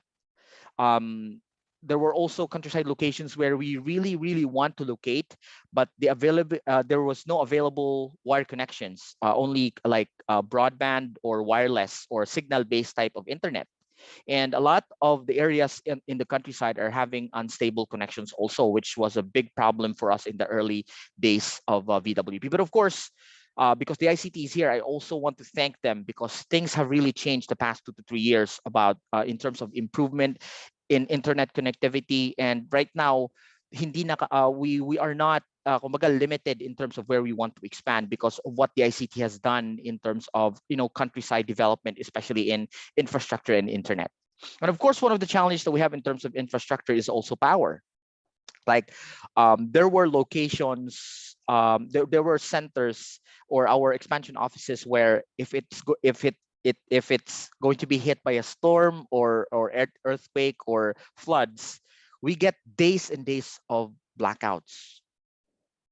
And aside from that, even without any like natural disaster, some of our countryside locations have rampant blackout, most of them unannounced. But of course, this is solved when we asked our countryside partners to actually provide generators and invest in them. So at least we've slowly provided solutions in terms of these problems. And of course, I think a lot of call center companies have this problem about Filipinos who have like a call center hopper mentality, where if they don't feel or they just suddenly resign just because they want to transfer to another company, or maybe they want to get back to the city or something like that. So this is still a problem with us, but I think because we are able to share with them the value of really like going home and not having like getting an apartment if they're going to work in the cities, a separate budget or something like that for food, electricity, and internet. So that value alone, I think, is solving this problem with us. But we still have these problems, especially for those locations where it's just an hour or two away from cities with big call center companies. And of course, finding the right partners. So how we expand in our company is that we find countryside champions. So let's say, for example, in Cadiz City, we've met this like ICT champion named Vincent Escalante, who had the same vision where he really wants to bring jobs, call center or digital jobs in Cadiz City. So we explained to him how the business opportunity of the company, how it would work, what we need from him in terms of like investments and stuff like that.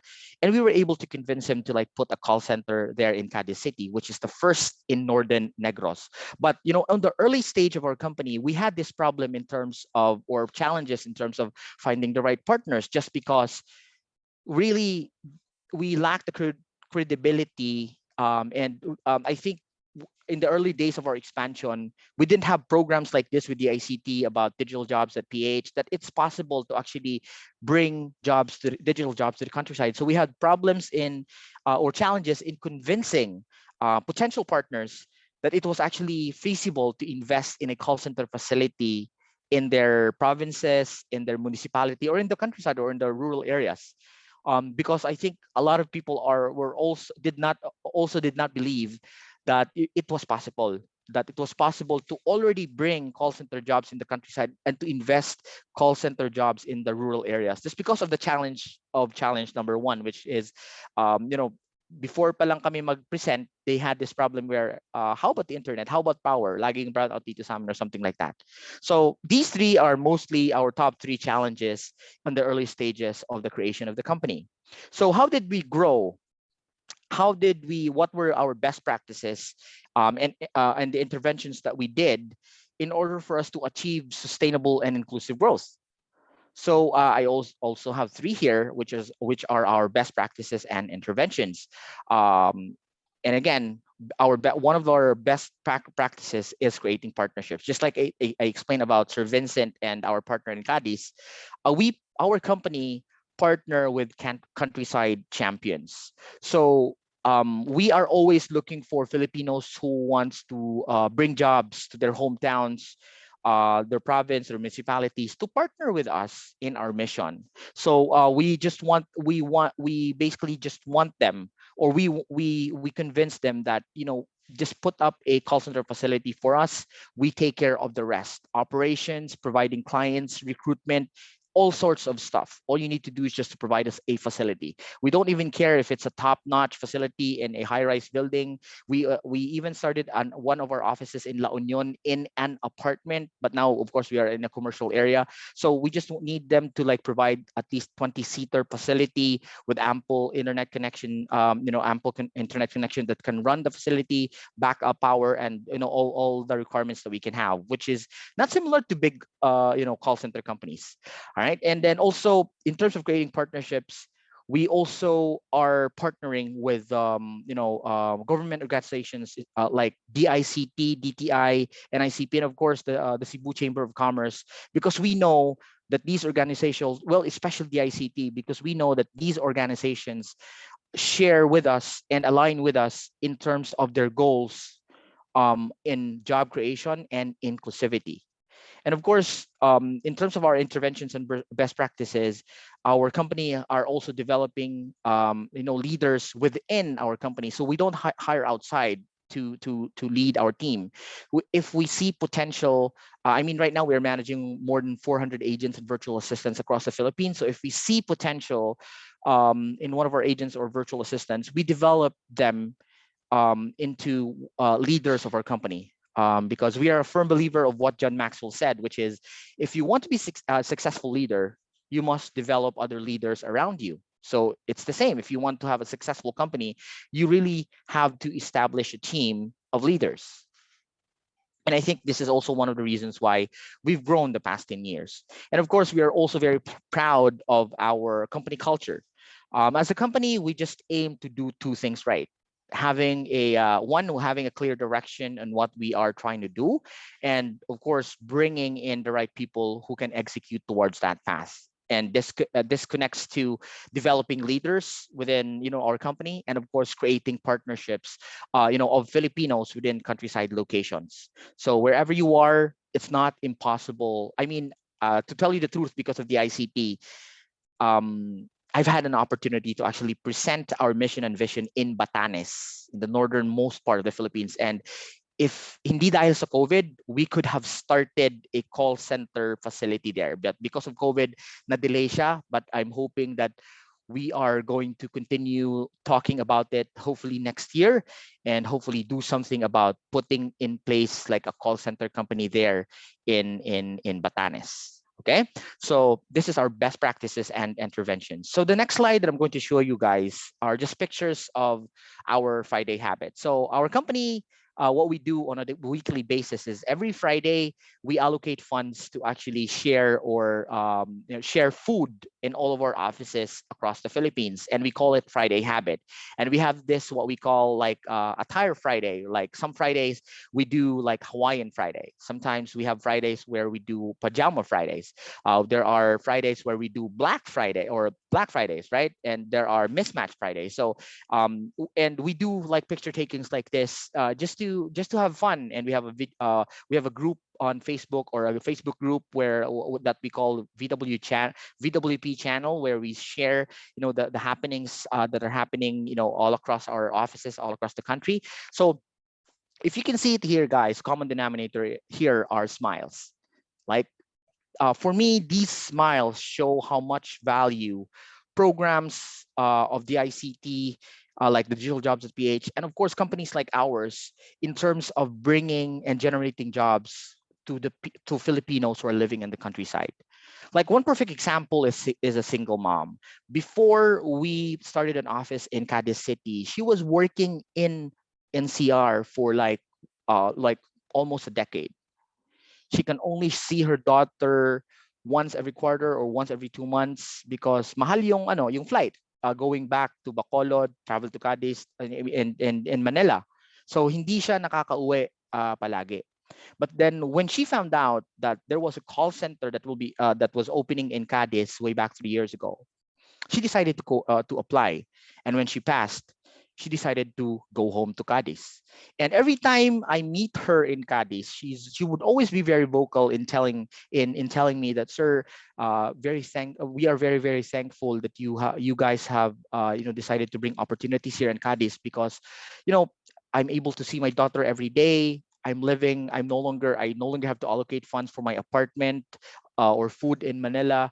I'm living with my within our house here with my parents.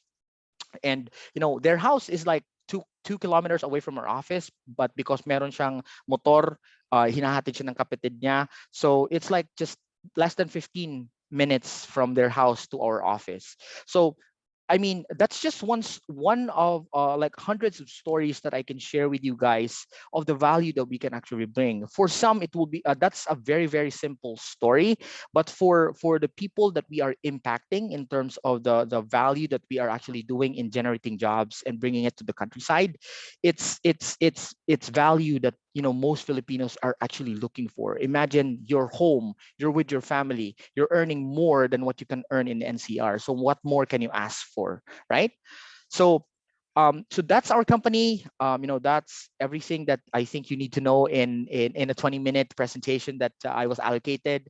So again, thank you so much. My name is 𝗜𝗖𝗧-𝗕𝗣𝗠. Again, our company is always looking for countryside partners. If you have locations outside of cities within Cebu or other parts of the Philippines, if you think that it's feasible or a good place for us to put call center or digital jobs, hit me up, send me an email, or connect with me on Facebook, and we can talk about it. So again, thank you so much, Cebu Chamber of Commerce, for the invite and for this opportunity. And I'm hoping that you guys have learned a lot from me. Thank you so much, and again, good afternoon. Thank you very much, Leaf. But before we proceed with the Q&A portion, I'd like to request all our speakers to please turn on your videos, and also our visitors, or rather our participants. So can I ask Jovit to organize a souvenir photo for this group? Okay, Sir Nimrod. So can we have everyone to please turn on their cameras?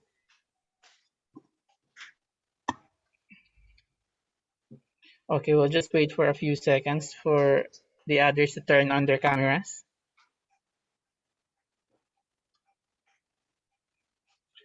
Okay, can we have our big smile now, please? And please hold your pose for a few seconds while we take the pictures. Okay, in 3, 2, 1, smile. Okay, thank you very much, everyone. Nimrod, back to you. Thank you, Jovit, and thank you everyone for participating in our second day of the ICT BPM Summit. This is CBM 2021's activity.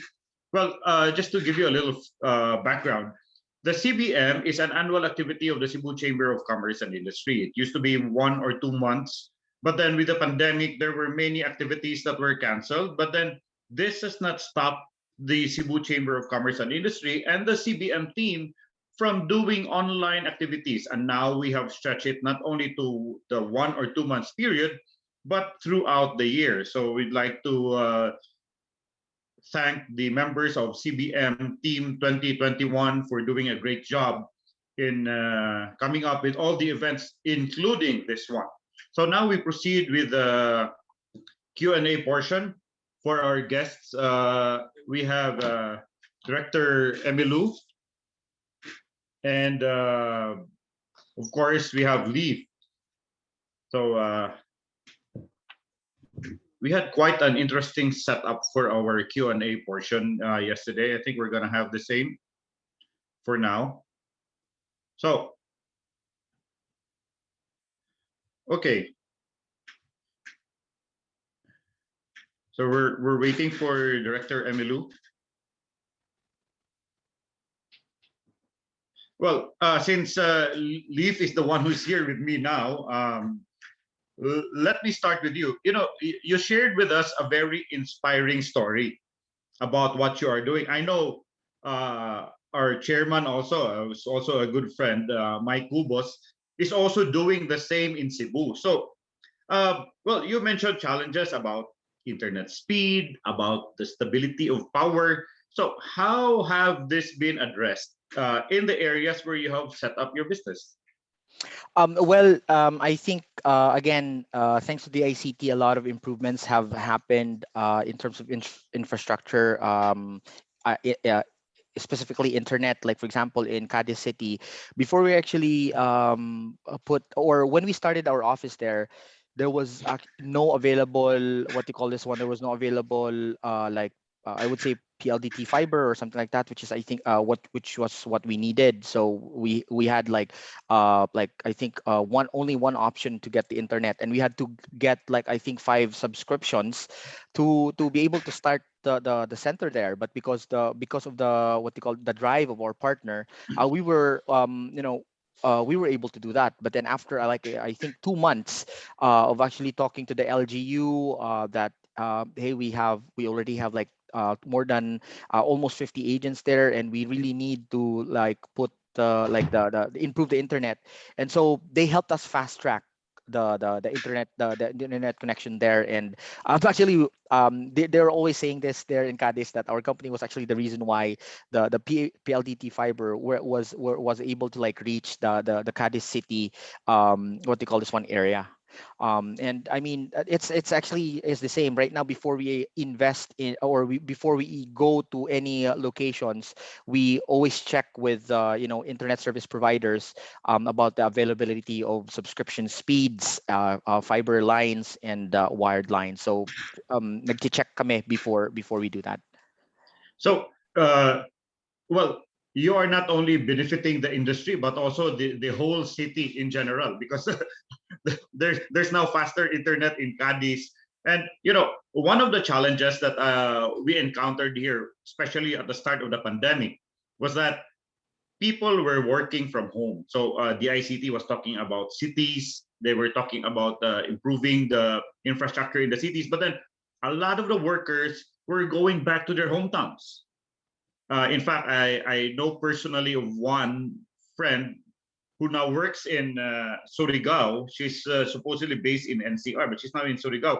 But then one of the biggest challenges was, getting a proper internet access. That's why, if you remember, when at the start of the pandemic, it was so hard to buy those home broadband Wi-Fi kits. No, so in the case of your company, your workers, how I know you provide for the internet access, but then you might have agents who are working from home. So how did you address this problem? Yes, very big talaga yung impact ng like the pandemic when it started. We started losing clients which were affected by the of course by the pandemic, because their business was also affected. But in terms of our agents, I think we had to send almost 80% of our workforce to work from home.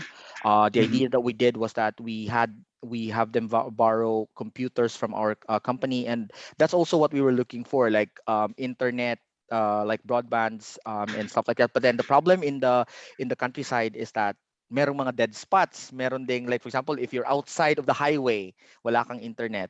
So just like what we did in one team in Cadiz, is that they actually rented a house, which I mean that house was available, and it was the only option for them to actually get a wired connection. So they rented a house just for them to not go to the office. I think there were 5 of them. So dun namin nilagay yung mga computers nila.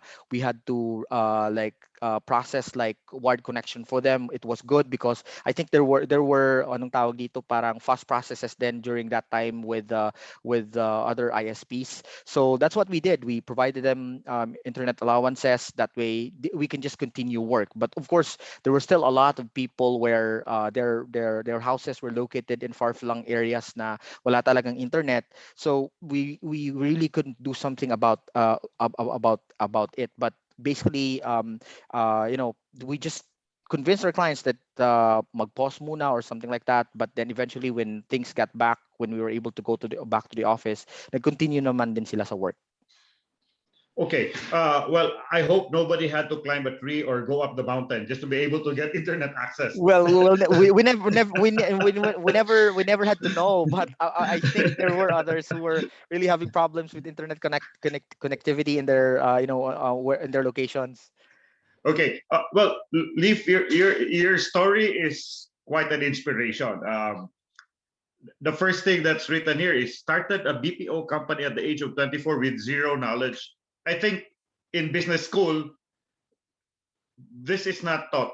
I mean, if you do something, you have to have a background, you have to have a little knowledge about it. So what message can you give? Because we have a lot of wannabe entrepreneurs among the webinar participants. So what message can you give them, or what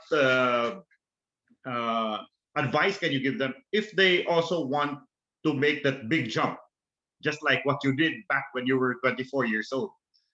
Okay. Well, the background story of that before the message. The background story of that is that before I became a CEO, or before I founded the company, I worked in a call center for 3 years, and then I became an online freelancer. So call center, I already had this knowledge. I mean, my experience was mostly in sales, like closing deals for the company and stuff like that. So yun lang yung dinala ko, and then I kind of have an idea in terms of maybe client management or something like that. But it wasn't that much mostly, but so dinala ko lang siya when I became when I founded the company. So I think the message that I can give everyone is, especially to those aspiring entrepreneurs, is that I think you've heard of this a lot of times, where do not wait for the right opportunity, right? We create it. Tayo yung nagdidikta kung anong what we can create. Like for example, as for myself, I really didn't wait for any opportunity. Like for example, right now we are able to share opportunities in the countryside, and are able to like provide jobs and economic opportunities because we didn't wait for any foreign investors, right, or any big players to actually do something about the countryside.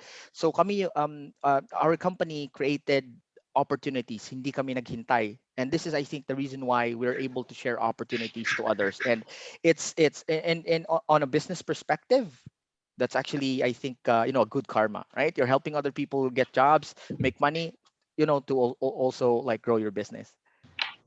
Well, thank you very much, Leaf. I do look forward to meeting you in person. Sure, I mean, sir. you're such an interesting I actually grew up in person, and Cebu. I actually grew up in yeah. Cebu. I spent my elementary and high school years in Mandaue, but then taga dito kami sa Iloilo, so ni-transfer mig balik dire because of college. But Yeah. I'm planning to go back to Cebu next year, so hoping. Well, looking forward to the time to see you. So thank you very much for joining us for this second day of our ICT BPM Summit for CBM 2021. So ladies and gentlemen, we just had a wonderful talk with Leaf Brian Margalio, the CEO and founder of Virtual Workforce Professionals. Unfortunately, Director General Plaza and Director Emilu could not join us for the Q&A. So now I'm going to turn you over to somebody much fairer, because she will be handling the next our panel discussion. Well, since I was part of last year's CBM team, so we were teammates in that team, no? So I'd like to call the Chief Marketing Officer of Aerophone Enterprises and Company to take care of the panel discussion. So let's welcome Ms. 𝗦𝗘i Morado. Mikey? Thank you so much, Sir Nimrod. Can everybody hear me? Yeah, your audio is okay. All right, okay. Thank you so much, and good afternoon to everyone who is tuned in right now. And hello also to all who may be watching us on replay. Once again, my name is 𝗦𝗘𝗍 from Aerophone Enterprises, your destination for mobile technology. Well, it's hard to talk about infrastructure in the new era without talking about connectivity and its impact in our businesses and the society. So we have an amazing panel to do just that. And I'm thrilled to be able to introduce each one of them. Starting off with Mr. 𝗘𝗲𝗂𝗧. He is the Vice President and Head of the Wireless Product Management Group at PLDT Enterprise. We also have Mr. Patrick Stephen Gloria. Patrick is the Director for External Affairs in Visayas and Mindanao of Globe Telecom. He actually worked with a lot of international hotels before joining Globe Telecom 16 years ago. We're also glad to have with us Mr. Jesus Boboy Romero, the Chief Operations Officer of Converge IT Solutions. And before joining Converge, Mr. Romero also worked in several technology companies and was key in helping grow and transform these companies in the areas of telecommunications, systems integration, and IT services. So we're gonna cover some territory here. No surprise, we'll probably touch on issues around the impact on work. We'll probably talk about the impact of convergence environment on businesses and the society in general. But we'll also ultimately try to get those questions about, so who's responsible for making sure all this kind of gets to good outcomes? So what we've asked each of the panelists to do is to spend a couple of minutes just giving at least their kind of the key things on their minds when they think about infrastructure in the new era and the empowered and convergence environment. Let's start with you, Mr. Patrick Gloria of Globe Telecom. Thank you so much for that. Thank you, Mikey, for the introduction, kind introduction. We'd like to thank the Cebu Chamber and ICT for inviting us, for giving this opportunity to talk to all of you, so that we can also give you perspective from a telco point of view. At the same time, what are the things that we are doing in order to help nation building? That's basically what we're trying to do here. The title that you see on your screen is what we are going to present, is technology innovation for the new customer. New customer because amidst the pandemic, the pandemic has changed a whole lot now, from our livelihood to the way we do things every day, to the list of things has really changed. That's why we're defining it as the new customer.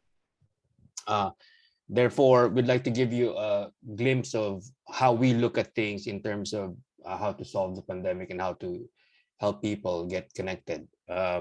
These are some of the things, some of the facts that we have researched with regards to pandemic. Our current circumstance shows that how Filipinos continue to strive and survive amidst the pandemic.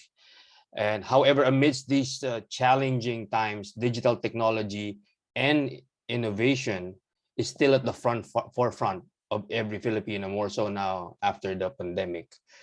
We realized that the role, it's not just us, it's everybody else, of course. We realized that the role of digital technology in uplifting lives should be present. And it is our job, together with my colleagues here, to ensure that we provide connectivity to as many people as we can, as fast as we can, when we can. Customers also continue to demand for seamless connectivity, but at the same time, those seamless connectivity also demand for faster speeds at lower prices, which is fair. And some of them are most of them are actually at home, or some of them are on the go. These are some of the things, some of the facts that you will see. Customers across segments are already forming internet habits, but need for connection barred by affordability or availability because of the pandemic. Siyempre, mauna yun na ang ilang spend sa balay, and then next is connectivity. 55% of Filipinos using the internet has, with 80% connection via mobile, 2 million Filipinos work from home, requiring stable internet, and 86 of them actually use smartphone data consumption through Wi-Fi underscoring. Bottom line, they need connectivity, be it wireless or wired. The digital revolution has drastically reshaped the consumer landscape. And Globe understands this evolving need of our customer. We see the need for continuously adapting to the latest technology, to be at par with international standards, which I think we are doing very well as a group and as a country. But at the same time, remain grounded to see what are the other things that are needed by the Filipinos and by a province or by a city, by a municipality or a barangay. Okay, that is why our strategy is very simple.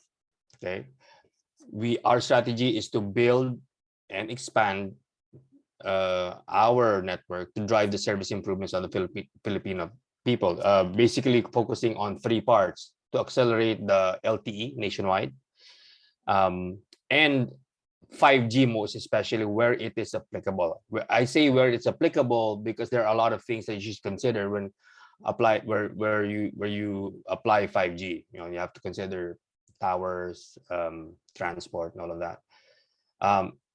This also we'd also like to educate the public also and the entire audience right now that although it is easier said than done, it really takes a lot of work and a lot of people involved, different sectors, to actually just accelerate all of this, right?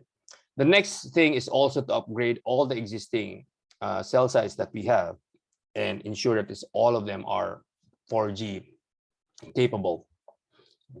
And the third is to fast track fiber to the home. Fiber meaning those Wi-Fi that are connected to the home. And it is important to understand that because as we continue to aggressively build and expand to drive service improvements to the Filipinos, it is Globe's ambition to provide customers with connectivity that is seamless, both wired and wireless. Okay. So as to make it very short and simple, these 4 circles represent the way we build our infrastructure to support Cebu or to support the country. Why? Because these are where our customers or you are connected. So a couple of people actually think that it's just the cell sites. No, it's not. Okay, so it's cell sites, it's fiber, it's the existing cell sites, and some of it are actually business ICT solutions which we are inventing. Okay, so it's not just a combination. It's not just one area where and people think it's just cell site. No, it's a combination of all, and then reaching out to as many people as we can as possible. Thereby, that is why we have created what we call the Globe Group or Digital Solutions Group, because as much as we want to improve overall customer experience, cell sites and infrastructure and all of that, that Globe prioritizes as of the moment, Globe now continues to grow and transition from being just a telecommunications company to a company beyond telco, focusing on different digital solutions that will eventually provide convenience, data security, and more importantly, positive social impact.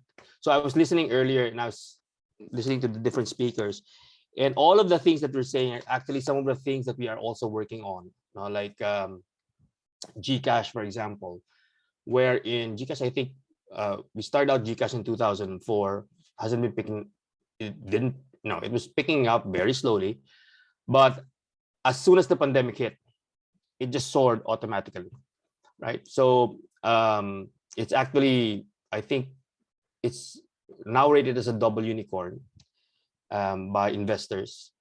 And it's the 3rd most downloaded app next to Shopee and Lazada. At the same time, the followers are more than Instagram already, which is good because now a lot of people are adapting to it. A lot of people find it convenient, makes their lives a lot easier. Globe continues to maximize with these strengths of the telco, and we will continue to do that so that we will expand the Globe portfolio, not just to telco or telecommunications, but others too, like Consulta MD, where you can do online Consulta, Globe Studios, where we are partnering with the different artists, music video artists as well, etc. Even clothing, we are also into. But we cannot do it alone. Definitely, we cannot. Okay, we need everyone's help. We need the help of the government. We need the help of the private sector, even down the barangay. Okay, we need partners like you to help us provide a safe learning environment at the same time, so that we can provide better customer experience to everybody else and help leapfrog this country into a new digital economy, which you already had proven. Having said that, let me leave you with this.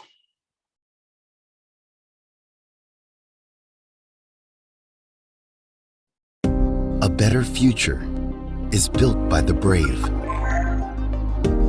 envisioned by brilliant minds,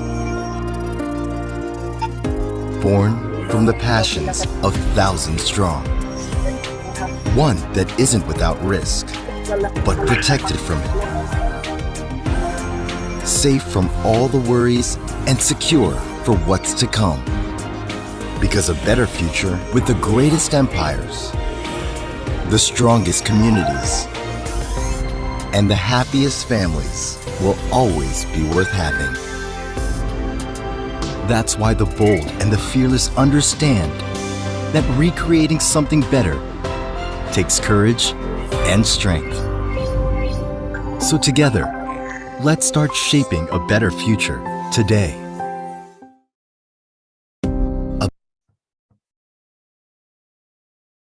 And that ends my presentation. Thank you so much to the Chamber for giving us that opportunity.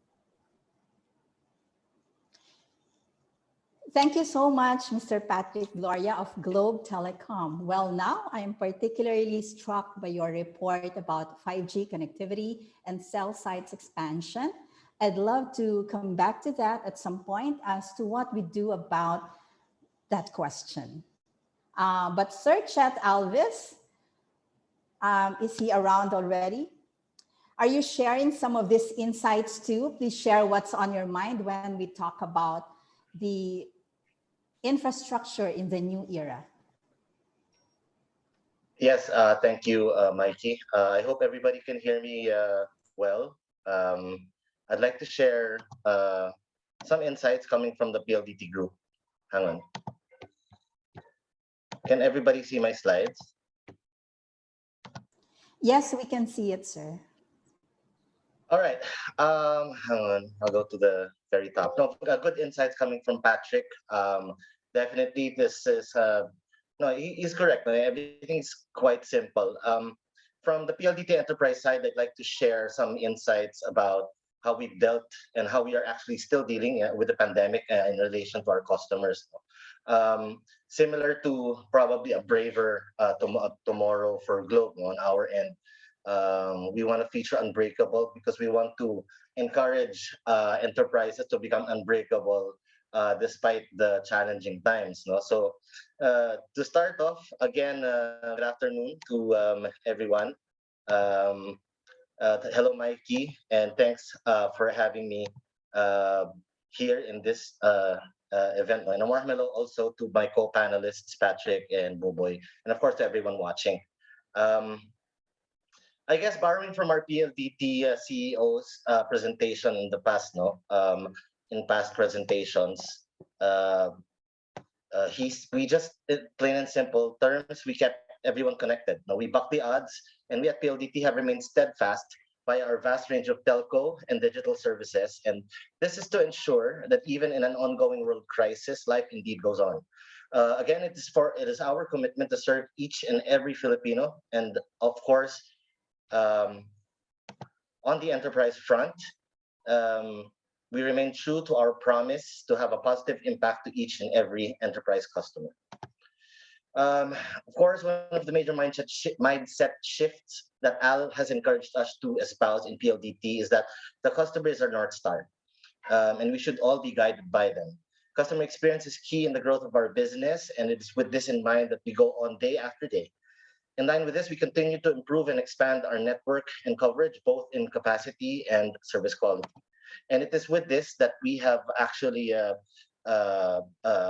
increased our CapEx spend for the past 5 years. Our CapEx spend, as it is in 2021, is at its highest, tracking to around close to 90 billion, with an overall 5-year spread of 260 billion. In fact, if I'm not mistaken, it's around close to 500 billion over the past 10 years, which is an immense investment. This ensures that we continue on with network expansion and improvement, as well as we make investments in more relevant services and solutions for you and for the rest of our enterprise customers. That should be relevant, especially in these challenging times. Apologies for quite a busy slide, but this outlines essentially how we have expanded our network coverage for both PLDT and Smart. The metrics are as of September of this year. So on the fiber end, you can see that at the left of your screen, we covered a total of close to 13 million homes as of September of this year, increased by around 41%. And we made sure that since people cannot go out, they experience the best in terms of internet connectivity at home. We also increased around 30% in terms of capacity for fiber laid out for our consumers. That's around 615,000 kilometers of fiber, 10,000 of that done this August, even the pandemic months. On the right side, on the Smart side, we have focused both on capacity increase plus service quality improvements, and we made sure that we cover around 96% of the population with both 3G and LTE. And like Patrick said, apart from these service quality improvements, we want to focus mostly on expanding 5G and the potential fiber-like speeds that it can provide. Just to summarize that and expound on that, our nationwide coverage in wireless and fiber expansion strengthens PLDT's foundation as the only integrated telco in the country. Speed at homes is strengthened through our continuous fiber expansion, while the introduction of 5G, like I said, uplifts further the wireless experience. We lead this charge and will never stop innovating as we aim to help elevate the country's overall speeds, taking the Philippines to hopefully new global heights. As of May of this year, 30% of our ADSL subscribers have already upgraded to fiber, and we hope to improve that to around 86%, 90% by year end. And with 5G, hopefully we end the year with around 7,000 live 5G sites as a commitment to infrastructure build and network expansion. Zooming in on the enterprise front, as you know, unfortunately, the enterprise business is one of the most impacted, if not the most impacted segment in this pandemic. As such, we will ensure to continue supporting our Filipino colleagues and enterprises by providing them with the best solutions available, exemplifying the most innovative digital transformation, enabling e-industries, empowering businesses in all shapes and sizes to evolve and thrive in these challenging times and new operating conditions. To the right, on the data center side of the business, we are focusing all efforts in building capacities and capabilities to bring hyperscalers into the country and host their content locally in our VITRO data centers. Now, for this, we have VITRO Makati 2, Clark, and Parañaque to serve them. And honing in further on the ICT, BPM, and BPO side of the business, apart from these data center improvements, we are also expanding our international connectivity via new cable investments, such as the addition of Jupiter in 2022, ADC cable in 2023, as well as the recently announced Apricot cable system in 2024. To enable these new international cable facilities, we're also building 2 new cable landing stations in the country. One is going to be in Baler, another one in Davao by 2024. These new investments will increase resiliency and capacity going into the Philippines and will further reinforce the Philippines as the go-to destination for BPOs in Asia. I'd like to end with a slide from our third-party consultants, Deloitte. They put this together, who highlighted the future of telco, consumers, and work. On the telcos, like PLDT, I think the key will be convergence and integration. I think that's also the key focus of this summit, convergence, right? Being customer-focused and data-driven. Future customers and consumers seem to be based on going cashless and migrating to a contactless environment via omnichannel and of course self-service ports. This was again accelerated in this pandemic situation. And the future of work is really leveraging technology and connectivity to enhance and re-architect your work environment into a hybrid workspace. I think we're all experiencing that ourselves. And again, it's here where we will see the employee-based platforms to drive collaboration. And I guess with that, I'd like to thank everyone for this time. And if you need anything, I'm here until the end of the segment. I guess that's it. Thank you. Good afternoon to all. All right, thank you so much, Sir 𝗕𝗏𝗪, and thank you to the PLDT and Smart family for everything that you have been doing for the society and your business partners like Aerophone. Thank you so much. Yes. I know we're going to have some questions as well from our audience, but as one who is relatively new, if I'm not mistaken, relatively new in the Cebu market, are you optimistic about this infrastructure and the convergence environment impact on economic growth and productivity? Mr. Boboy Romero of Converge IT Solutions. Hi, good morning, everyone. Thank you first for inviting us to this prestigious event. I'm Bisaya at heart and by birth, so I'm pretty happy that you considered inviting us here. Let me spend a few minutes now to talk about what Converge is doing. Firstly, our vision is to enable our people, the country, and the businesses plus government to be the best, on a world-class level. And we believe that the strong contribution we can make is by fiber powering the Filipino nation, an endeavor we started a few years back, and which has now led to what we believe is a very vibrant market. Let's start. Let me state the obvious. Digitalization is taking over the Philippines. We know that the Philippines is a very consumption-driven economy, and it became more apparent during the pandemic, right? Commerce, especially shopping, for example, payment for shopping in a virtual way, even the entertainment, our kids studying at home and us all working at home. But the biggest change really is that e-commerce is really taking hold. So it's not only, the virtual wallets that are growing, the likes of GCash or PayMaya. Even the BSP is reporting an unprecedented take-up of banking, new opening of bank accounts. And again, it's all driven by, the strong adoption of e-commerce. Next slide, please.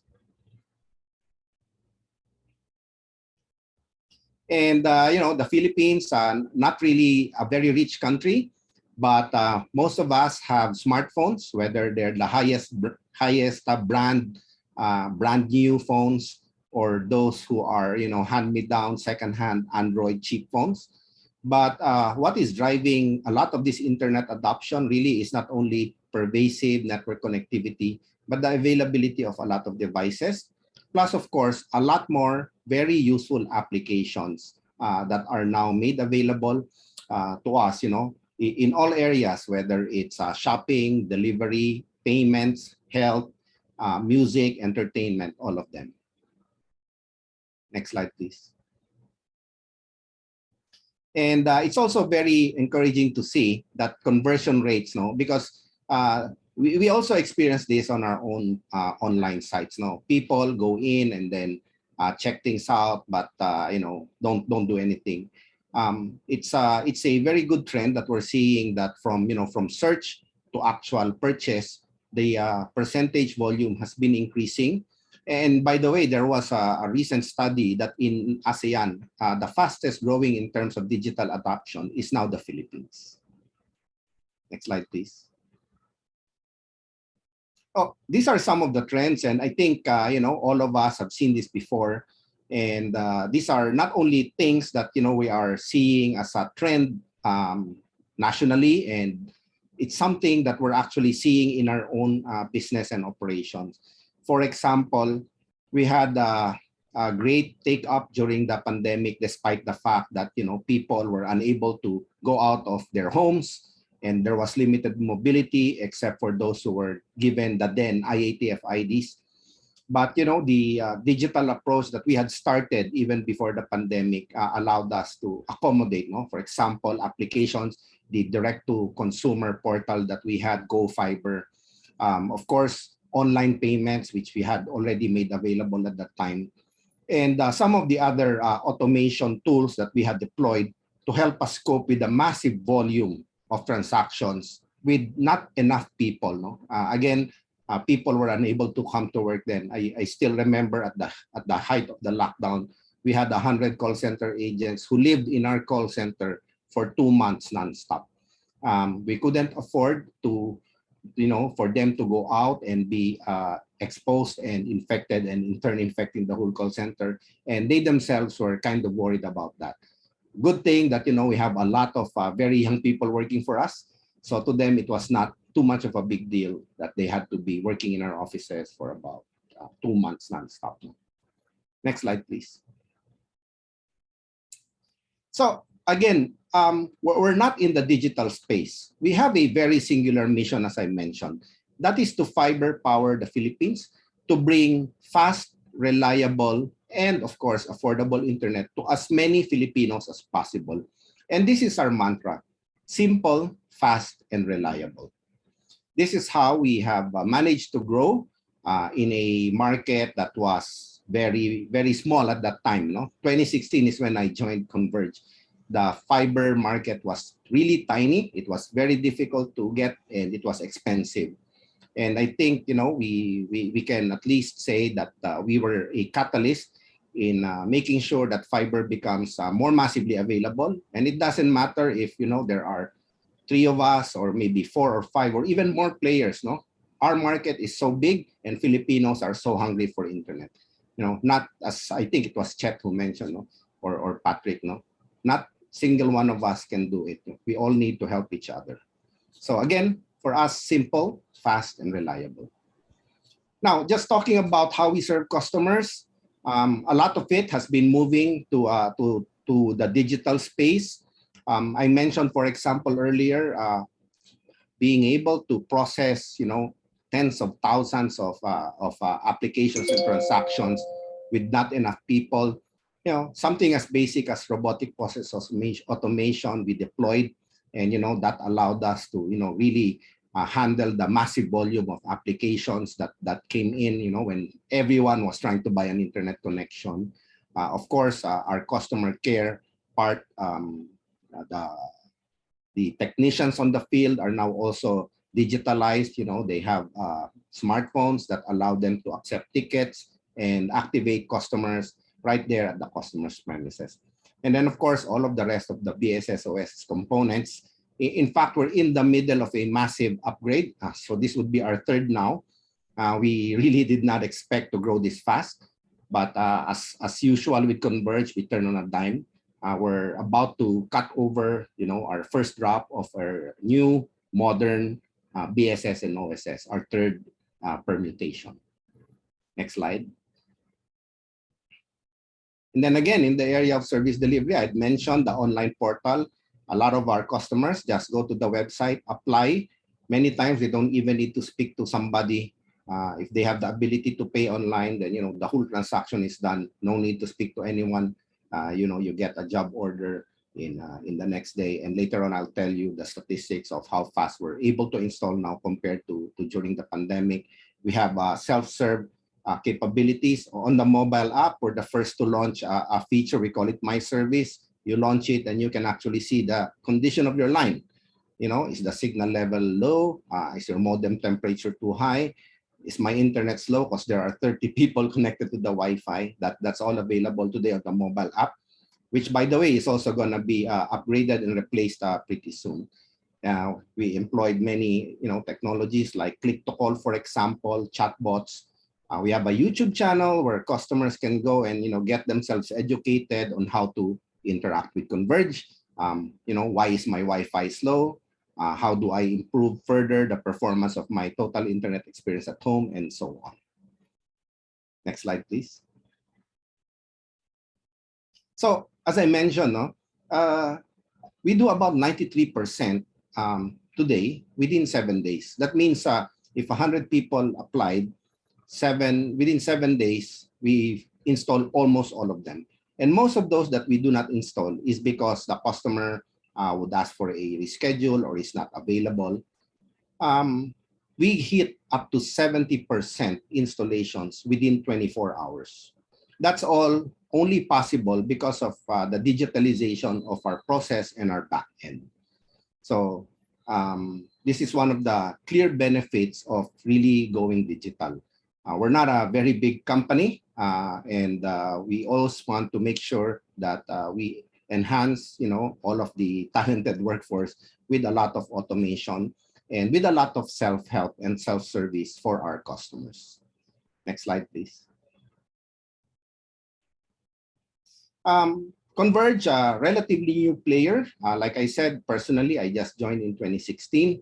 But since then, we have become a preferred provider to many of the very large enterprises in the country. For example, top BPOs, top banks, universities, government institutions, all in a very short span of time. And again, largely driven by, the differentiated level of service that, fiber can really provide. And of course, trying to provide the right value for money so that it can be really affordable. And of course, making sure that, they get the service that they deserve. Next slide. And to be able to do that, of course, we also continue to build out the network. We're probably lucky that we are totally greenfield. We started from scratch. So we're the beneficiary of being able to always buy the latest and the greatest. For example, on the backbone side, we were the first to roll out 400 gig waves on the backbone. About 2 months ago, we started rolling out 800 gig waves. We're the first to do that in the country. We're a very strong proponent of interconnection. So, we have peering arrangements with almost everybody. The government exchange, for example, PHIX, I think we're going to go to 100G interconnection soon. Last year, we doubled it to 20G. Of course, our international network. So, we took a controlling interest in 2 existing cable landing stations. One in Cavite, one in Batangas, and we largely run our network now on submarine cable capacities that we own. We have been redesigning our network to make it more distributed. More distributed means, lessening the impact of any catastrophic outage. And of course, looking forward, investing in new submarine cables. For example, Bifrost is going to be the first submarine cable that will connect the US to Singapore directly. And with a branch to the Philippines, that's going to be in Davao. We will land the cable. And I think this is probably the first open cable system that will land in the country. Previous cable systems were more on the traditional consortium type telco-led cables. This one is actually led by OTTs. One of the biggest investors is actually Facebook. Hopefully, this will go live by early 2024. So all of these are being done to ensure that we're able to deliver as I mentioned, a very good experience on a pure fiber basis to our customers. And then domestically, next slide, please.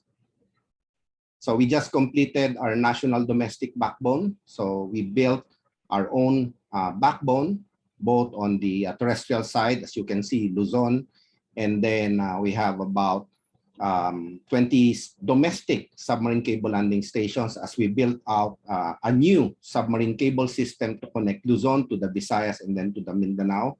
So this is now serving our network as far down as Davao today. And of course, every day we expand it, and we will continue to build it out.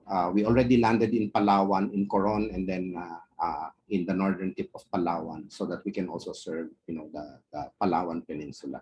Again, this is the enabler of our ability to bring fiber and affordable broadband to as many Filipinos as possible. Next slide, please. So to us, technology per se is not really useful. You deploy it the wrong way, it's not useful. But technology is really for the people. So we are trying our best to harness the latest and the greatest technologies with the intent of uplifting the lives of our Filipino countrymen, making our businesses more competitive, and making the government more efficient in serving, our countrymen. So with that, I'd like to thank you again. Go Fiber. Thank you. Yes, thank you so much, Sir Boboy Romero, Go Fiber. Thank you for sharing and revealing very important data from Converge. Well, let's go to the audience for questions. So please chat us your question in the chat box if you're tuned in via Zoom, or comment if you're watching us live from Facebook page of the Cebu Chamber of Commerce or the Cebu Business Month. I actually got a lot of questions from the tech communities. This one, anyone can answer, from Sir Boboy to Sir Patrick or Sir Chet. The first question is, when can we see the time when everyone will be accessing 5G already? Because right now, even if you use a 5G mobile device, your connection is still 4G. And a follow-up question to that, what is your roadmap in deploying the 5G network? I understand from the presentation earlier, Converge and Sir Chet from PLDT kind of like touched and explained in detail the roadmap. So maybe Globe can answer the question. Sir Patrick? Thank you, Mikey. All right. So as to the 5G, definitely, I mean, if the government wants it, you want it, we definitely want it as well, right? But again, there are dependencies that we have to work on, like transport issues, right? You see, so let me explain this so that everybody can understand. And Sir Buboy knows this because kasama ko yan, kasama kami dati sa Globe niyan.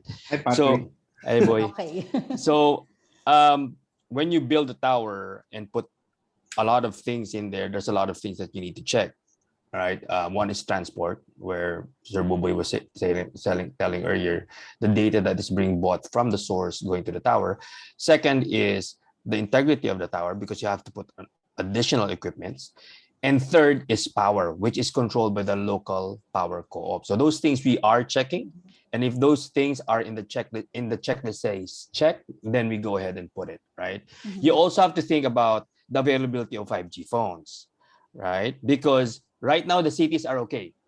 The cities will always be first because there's a whole bunch of people staying in the city as opposed to the rural areas. So those will definitely be the first to be rolled out in phases, definitely. And then we go outwards to that. So as to the question, as to the timelines, we can't give you a timeline, okay? But rest assured that we basically, I mean, I think it's not just me, it's just also it's everybody else, Dito and all of the telecommunications company, PLDT, Smart, is also rushing all of these things to be in place, right? Because at the end of the day, I think while we are in competition of each other, I think our goal is the same, is to provide as many connectivity to as many people. However, having said that, 5G, is also important. It's like 4G. Remember the time when we were on 3G and then switching out to 4G? It's the same thing, right? It's nothing different. It's just that 5G is 10 times faster than 4G. That's right. But the thing is, we need to educate. To the topic of Sir Boboy kanina, it's very important we educate ourselves, right? The only difference between a 4G and a 5G is the speed of download. That's it. But if you have a 50, 25 Mbps, which you can get in 4G, the quality is the same for videos because you can do like 4K, 8K videos. But as far as downloading, looking at Facebook and all of that, if you have 5 Mbps, it'll download. Right? The effect of 5G is more on videos. Okay. Right.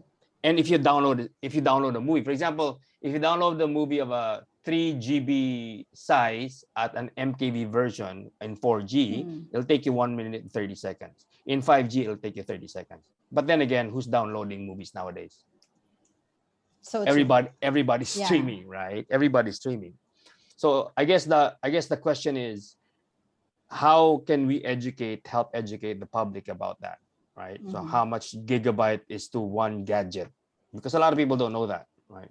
They just think, okay, we're about 15 people. I just need 10 Mbps. Nope, not at all, right? And that's the point that Chet was also saying earlier, and Cebu was saying earlier. Education is key to everybody else. So I hope I answered the question. Is that if there's a follow-up? Yeah, I hope so too. That's a question from one of our friends in the that's a good question. 𝗜𝗖𝗧-𝗕𝗼 community. Anyway, the second question coming from the a member of the Internet of Things community. What are the plans to drive down internet subscription fees to be similar to other Asian nations? Faster speed and cheaper rates? Sir Chet? Something is wrong with my Zoom. So, can you hear me? Sorry. Yes, sir. Yeah, sorry, could you repeat the question, please? Sorry. What are the plans to drive down the internet subscription fees to be similar to other Asian nations? Faster speed and cheaper rates?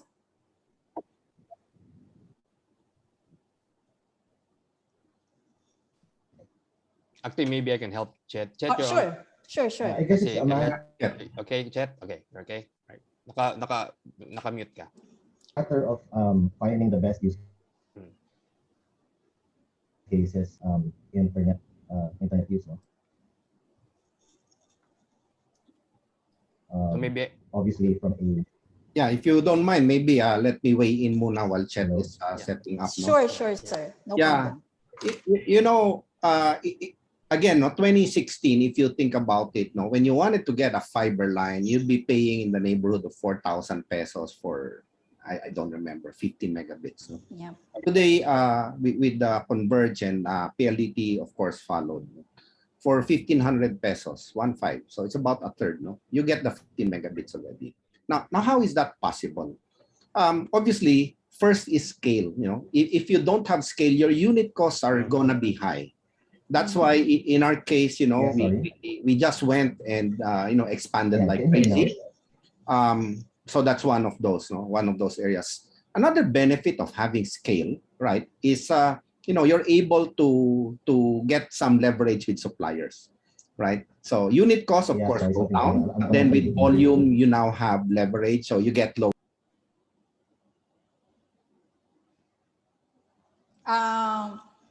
Sir, we can't hear you. I guess it's just a matter of time before we can.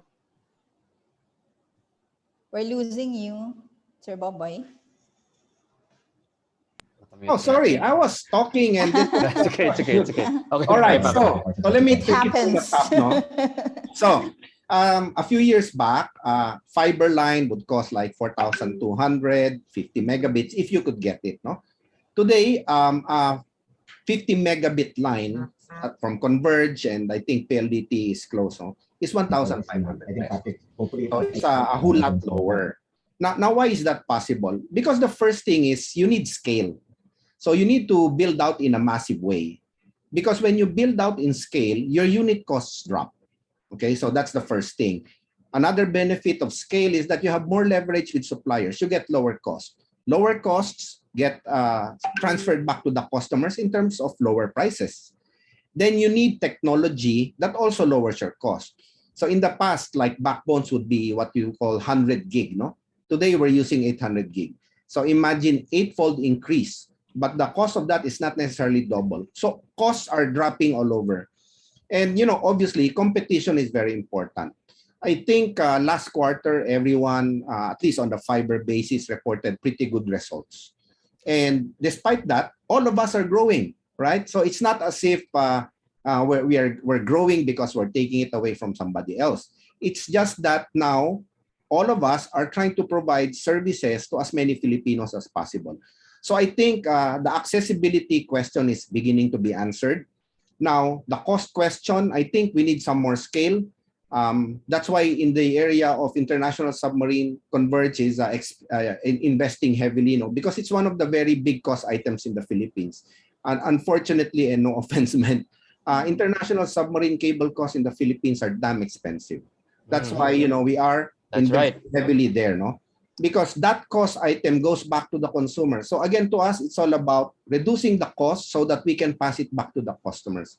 And, I think maybe, give us, I don't know, 2 to 3 years, but don't hold me to that. We're going to have the same level of speed and pricing as Hong Kong and Singapore. We're not very far behind already. We all have 800 megabit, 1 gigabit, service offers. But the prices, honestly, are still about double or more than double what you'd get from Singapore and Hong Kong.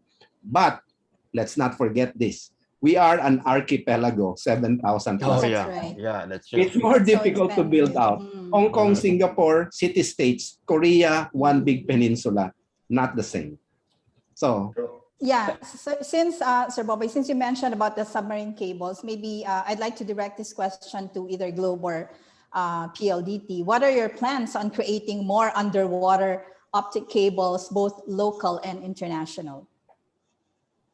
Okay. Well, let me just answer first yung kaninang question. Yeah, sure. Ang kaninang question ba, Mikey? And then Okay, go. show you something that everyone can appreciate in terms of pricing, right? And this concerns the telco industry as a whole, all of us, and the consumers, right? So let me just show it to you. The internet, this one is of 2020. So when we talk about pricing, we talk about gigabytes. We're not even talking about voice and text because those are free already, right? We're talking about per GB. In the Philippines, it's 11 pesos 25. It already dropped to 8 pesos because this one was like early part of 2020, late part 2019.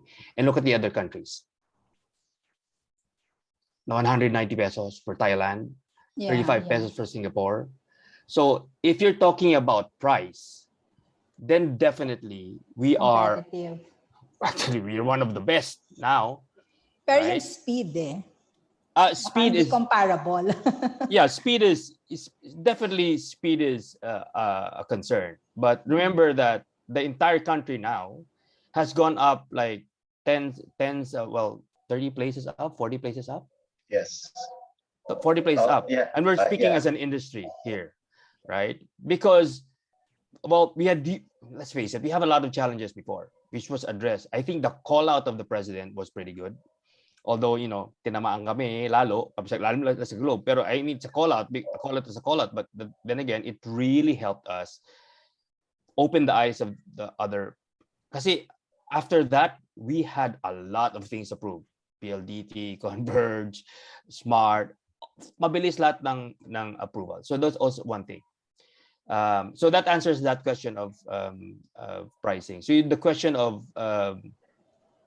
plans for your underwater. Yeah, definitely, right? Because as you were saying, we are an archipelago, and it's not just easy to put an underwater cabling. It's very difficult, and as to Sir Bubu's point, very costly. Very costly because we're going to have to call somebody else from other countries to do that. But then again, it's needed, right? We need to have our countries connected. Definitely, we are working on next year. I'm sure my friends here will also agree with me. We are working on it right now as we speak. So you will see changes probably next year, 1 year from now, because that's also the concern of everybody else. So I'm sure Ched has something to add to that too. Yeah, so tama. Everything that Pat said was straight, direct to the point, and to say that the president and of course his colleagues direct hit on us, diba? We were able to increase our speeds tenfold, diba? 30-fold, 50-fold yata. No? And it's only going to get better, especially since diba? My PLDT and Smart, Force Globe, and even our friendly colleagues from Dito are focusing on 5G. No, we understand that the appetite for data has expanded beyond what we expected, and I'm sure Pat also understands this, that everybody consumes video like it was a minimum requirement for anything, like, right? Kasi it's even being discussed that the internet has now surpassed basic needs like food, water, electricity, etc. So that is what's expected today. So definitely we have to be on our toes, and we'll have to work together for the betterment of internet. Now, to answer the question on on cable and Local under and cable international connections. cabling, yeah. Yeah, like I presented earlier that we are investing in underwater cable, obviously, as we have PLDT Enterprises endeavoring to be home to the hyperscaler data center needs and requirements. No? And not just for the hyperscalers, no? We plan to expand our data centers to accommodate also the rising and the potential comeback of IT BPMs and BPOs here in the Philippines. No? So it should be an exciting time, especially now, cross fingers that, everybody starts to go back to work, starts to go back into the office fold. And, it's going to be an exciting time for telco and digital services. Yeah, very, very exciting times indeed. Sir Patrick earlier mentioned about the government calling on the telcos. Very recently, a few days ago, the NPC also called on the attention of the telcos for the recent data privacy violations. I myself received a lot of spam texts. What's your insight on this? Oh, well, it will really happen. I mean, there's a whole bunch of scammers out there.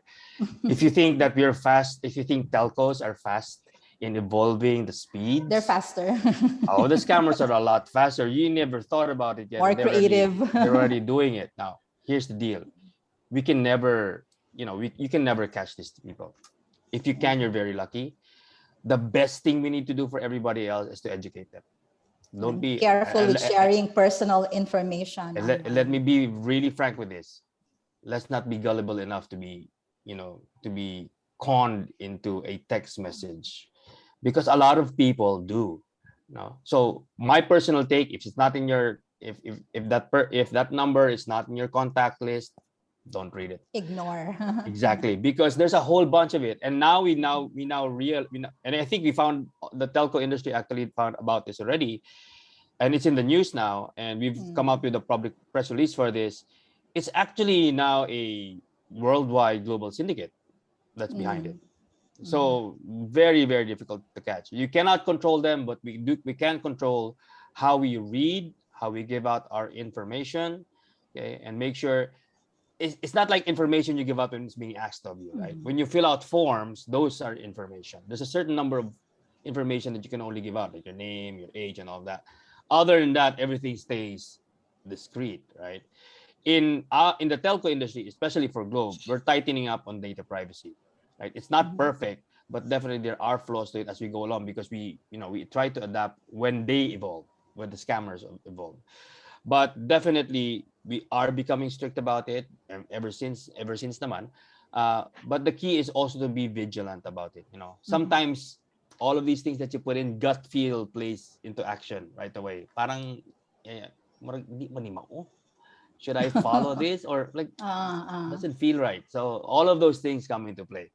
So I'm sorry, I think there's no better answer to give to you, but that I wish that we had more definitive answers so that people can really learn from it. But I guess that's the best we can come up with for now. Yeah, so for the internet users, just be careful. Don't just give away any personal information. Especially if they call you honey. Yeah. Yes. Honey, no. I think, Patrick, that's different. So that's a different problem altogether. You'll be surprised. Problem altogether. Yeah. And just to add to that, I think obviously globally, identity theft, that's what's happening now. Globally, it's been prevalent, and it becoming more sophisticated. RFIDs, theft is being used already overseas now. And on our end, Patrick is correct. Very elaborate name schemes na ginagamit ng mga scammers, but it's normally coming through. That's why mobile it's the fastest tool to your information, right? So obviously, tama, you have to be very vigilant. And Patrick is correct. We do our very best to educate our subscribers and the subscriber base in general about the schemes and the modus operandi of these unscrupulous folks. So I guess if it doesn't smell right, doesn't talk right, then it's probably not right. So exactly. I guess you just don't put out your information out there. I agree. Actually, we're still receiving a lot of questions, so I hope you don't mind staying and answering these questions. Okay, the next one we received from another member of the Internet of Things. What are your stance on net neutrality? Sorry, what's net neutrality? Sorry, not familiar. Also not familiar. Yeah, maybe you can Net- expound. Yeah. We will ask the one who sent us the question. The example of net neutrality Ayan, is, si Kuya Boboy. Ayan, right? ayan. All right.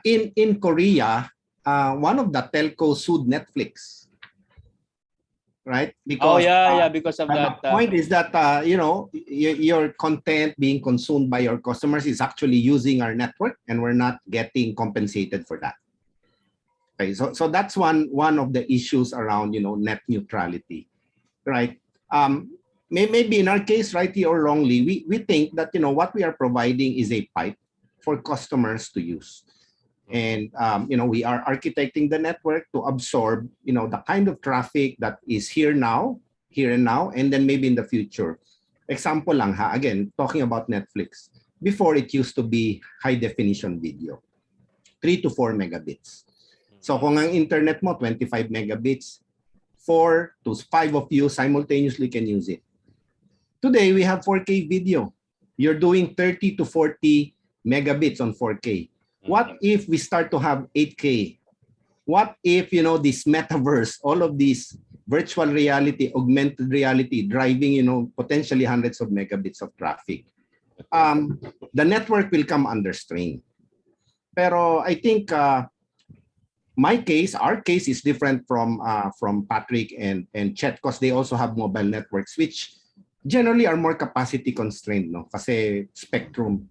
But on the basis of fiber, today you have 1 gigabit to the home. The next upgrade is NG-PON, 25 gigabits to the home. You architect the backbone, it can carry any kind of traffic.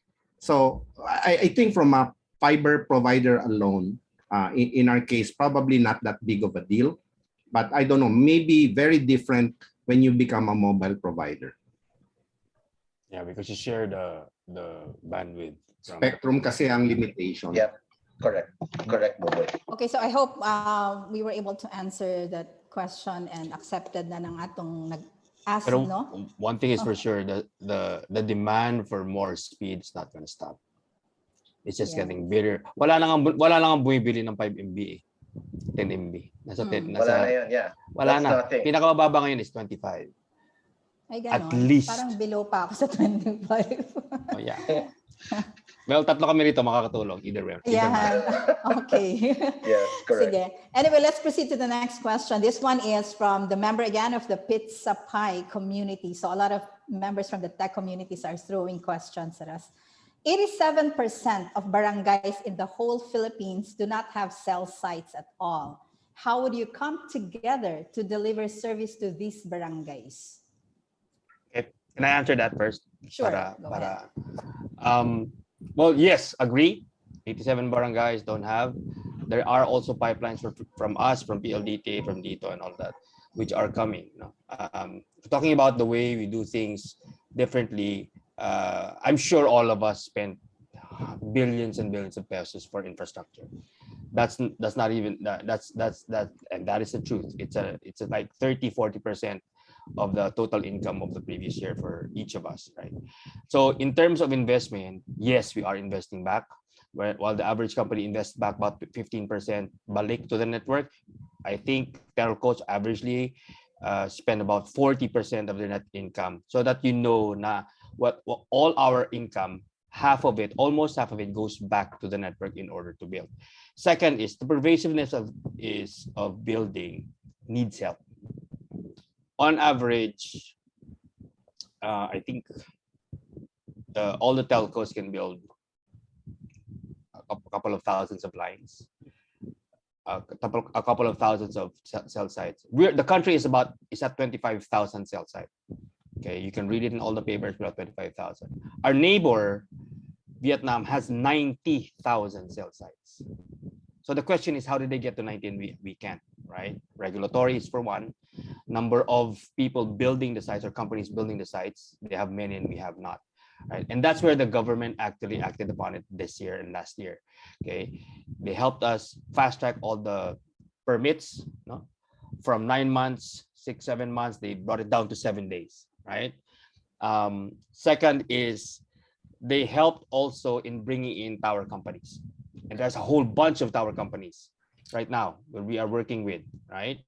And I think they are going to build 5 times as much as we are doing, each of the telcos. So if you're saying, if we're doing, let's just say, for example, if we're doing 1,000 in the Visayas, definitely that's 4 times as much for the telcos. And just as a number, don't quote me, but that's just a number. That's an example.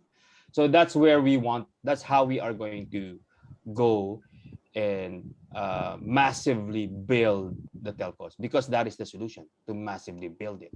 Okay, and we need help, and that's the help we're getting right now. So in order for us to get to that 87, that's it. That's the solution for it. And so adding more towers can help in the signal of data transmission and data communications. But what about improving the data link from the Philippines going to outside the country? There are times kasi when internet connectivity to sites not hosted in the Philippines are slow and sometimes not even accessible. Yeah, so you're talking about latency, no, Mikey? Yes, I guess. yes. So that connects to the earlier questions on investments for submarine cables, of course, points of presence. That I guess ourselves, Globe, Converge, will concentrate on, especially as the appetite for data and foreign content actually accelerates, diba? I think obviously the internet has opened up a lot of possibilities for us, and the appetite for foreign content is the number one usage that we're seeing. So you'll see a lot of more investment from PLDT in the next months and years. Well, okay, thank you so much. Due to the time constraint, we're down to we're going to entertain last 2 questions. And the second to the last is, are there plans to fully implement IPv6, Internet Protocol v6, on private networks? So meaning this is residential. Currently, the internet connectivity relies largely on workarounds such as CG and AT. So let me start first. So on our network, we have been on a POC to see, if it is in fact possible to migrate the customers. We have about 1.5 million now from IPv4 on the CG NAT, where we're sharing public IP address, to IPv6. We're still seeing some issues. So it's work in progress. If we find that it is in fact doable in scale, then that's really the direction we want. On our IP backbone, for example, we already have IPv6 running. So that part is already okay. But it's more on the customer side. And then, of course, on the other side of things, because many hosts are still running IPv4 anyway. So these are the technical complexities that we're working out. And once they are resolved, we will migrate to V6, because there we have quite a large number of address blocks on the V6. All right. And for our last question, this one is from Mr. Pete, one of our audience in Zoom. Can the panelists update us on the data center location of the different telcos? Because cost of the internet is affected is data centers where they are located, let's say offshore. You have to update on the data center. Honest answer, no, we can't. We can't. Unfortunately, we can't. We cannot. But maybe I'd just like to add, it's probably not correct, that the data centers themselves, if there's not a lot, is going to be the issue. Because, for example, there is something called the content distribution network. This is what localizes traffic. You can put them on ordinary nodes. Nodes would be a smaller office. In the old days, we call them central office. Doesn't have to be a data center. So today, those are already distributed anyway. That's right. But certainly from a cost perspective, and what Chet is saying is also something that we support. If these hyperscalers finally set up in the Philippines, by the way, that's one reason why our internet is more expensive. If you're sitting in Singapore, the data of Facebook, Google are there. We have to bring it back to the Philippines. We pay for that. So if they ever come here, that will also help to reduce the cost of internet. That's it. Yes. Yeah, may regulatory din siya na effect. Yep, that's it. So hopefully everything comes in together with the initiatives of all telcos and all digital companies. You know, but I guess from the looks of it, actually, mabilis na nga actually. We're actually doing extremely fast this last year considering it's pandemic pa. So agree. And yeah. Siguro Patrick and Buboy, it's all only gonna get better. Oh, Again, yeah. cross Yeah, fingers. I mean, no surges happen in the near future, so we can all come out and be at an optimum when we do all of this infrastructure builds, and not just infrastructure, also building partnerships to foreign content providers. Okay, thank you, gentlemen. Well, I think if nothing else, this panel has reinforced one thing, which is we need to continue empowering and converge our technological resources because this initiative is very powerful and creates a greater impact in our society. Thank you, gentlemen. And on that note, thank you, Mr. 𝗕𝗚-𝗪, Mr. Patrick Gloria, and Mr. Boboy Romero for the conversations. Thank you. So I'd like to turn you over to our host, Sir Nimrod, for the next part of our program. Thank you so much. Thank you very much, Mikey, and to all our guests earlier. So, well, we'd like to continue. We'd like to talk some more, but then everything has to come to an end. So to give us the closing remarks this afternoon, I'd like to call the VP for Cebu Business Mobilization, Mr. Michael Cubos. Mike?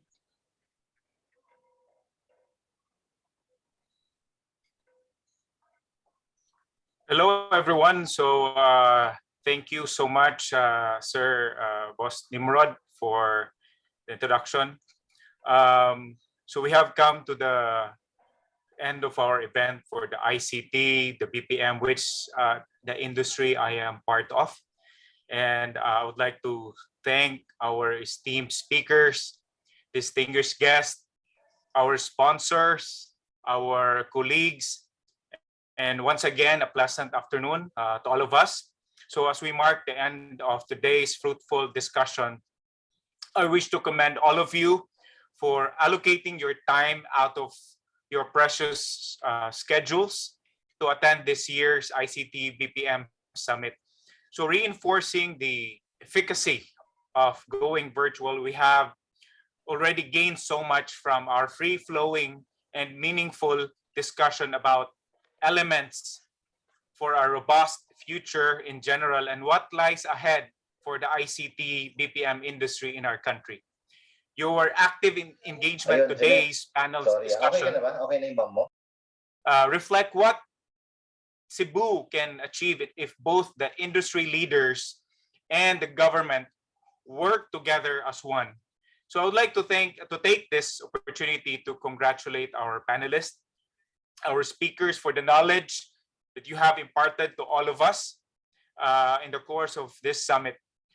The word valuable would be an understatement to describe what we have learned from the exchanges that help us gear towards a brighter and more prosperous future.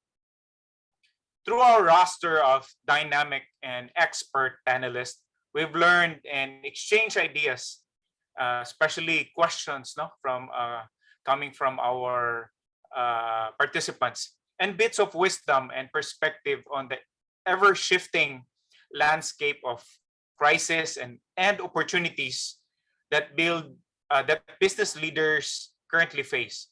Along with it, we have deliberated on how we can innovate, strategically maneuver the way we do business in order to reach the top and remain at the summit and turn the challenges as building blocks for a better industry. So apart from our discussions on how we can manage these challenges in the ICT BPM industry, we gladly partner with our government and thank them for their continuous efforts, especially the ICT. As you've seen earlier, the ICT has a lot of projects, advocacies that they are doing to really help the industry. So it is no wonder why our country's top ICT BPM industry is one of the economic sectors which displayed notable resilience in the middle of the crisis during the pandemic. continuing to drive career opportunities. As we all know, since last year at the start of the pandemic, if not the only, the biggest contributor to the job opportunities that time at the height of ECQ is the ICT BPM, right? And this is made possible with the support as well of our telco partners and ISP, or internet service provider, that supported the needs of our IT BPO professionals. So we are also aware that our country is one of the most sought after outsourcing service providers. Despite being just second to India, the Philippines is hailed as the BPO capital of the world since 2010. Globally, IT and BPM companies are expected to reach a monumental amount, more than $700 billion by 2027. We've heard from our speaker yesterday from IBPAP, that the projections and the potential of the whole industry. So in the Philippines alone, this translates to about $29 billion in revenue within the next few years. This is more than just enough for us, especially for those who are in the industry, to fortify their efforts, including remote work strategies. So BPOs shifting hybrid mode or work from home operations has made us pivot and provide continued services, especially during the highest peak of the pandemic. Last year alone, the industry was able to offer almost 200,000 job opportunities in Cebu alone. More than employment, the industry has transformed the lives of many Cebuanos. Indeed, by showing our full support to the industry, we are helping our our country. I am positive that this summit continues to underscore as a catalyst role of the business community in the economic development for the public welfare. I also believe that this summit has enhanced our understanding on the country's current needs. With our proactive initiative and collaboration, the possibilities and opportunities for ICT BPM within the Philippines and abroad are limitless. So on this promising note, and on behalf of the Cebu Chamber of Commerce and Industry and the CBM 2021 working team, I would like to express my appreciation and deep gratitude again to all the participants, sponsors, resource speakers, and our friends from the media. Thank you so much once again, and good afternoon, everyone. Thank you very much, VP Mike Cubos, one of the most inspiring industry leaders that I have met here in Cebu. So to everyone who joined us here for our two-day ICT BPM Summit, thank you very much. And until the next event, and we're looking forward to having you again for other activities of the Cebu Chamber of Commerce and Industry. And I'm Nimrod Quiñones. Thank you all, and see you again next time. Goodbye.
Good day, passengers. This is your captain speaking once again. For the last 25 years, we at Cebu Pacific have been enabling everyone to fly. And it has been such an honor to have made a lot of travel moments with you. We have always been known to make the flight experience fun for everyone. And as the skies open once again, let us look back at our 8 shared milestones. What a great day to fly! On March 8, 1996, we made our first maiden voyage from Manila to our hometown Cebu. Then we took off for our first international flight, Manila to Hong Kong on November 22, 2001. Those were great times. Philippines, meet Piso Fair, March 2004. We pioneered the first ever Piso sale in the market. These Piso sales really made air travel more accessible for everyone. To connect more people across the archipelago, through September 2007 to 2016, we invested in high-capacity ATR turboprop aircrafts to serve islands that can only be reached by smaller planes. In 2013, we received our first and biggest aircraft, the Airbus A330, and sent it to our first long-haul flight from Manila to Dubai. Baby Haven came into this world via 5J015 Dubai to Manila, the first Ceb baby born in flight. On our 20th year, we welcomed major changes, our new home, our new uniforms, and a brand new look in the skies. We even partnered with UNICEF for its Change for Good program. And last 2017, we flew our first 150 millionth passenger. Throughout our 25 years, we have celebrated countless wonderful moments with you, our dear passengers. I, your captain, together with Cebu Pacific family, can't wait to bring you back to the beautiful destinations you have missed. We're looking forward to more smiles ahead as everyone flies again.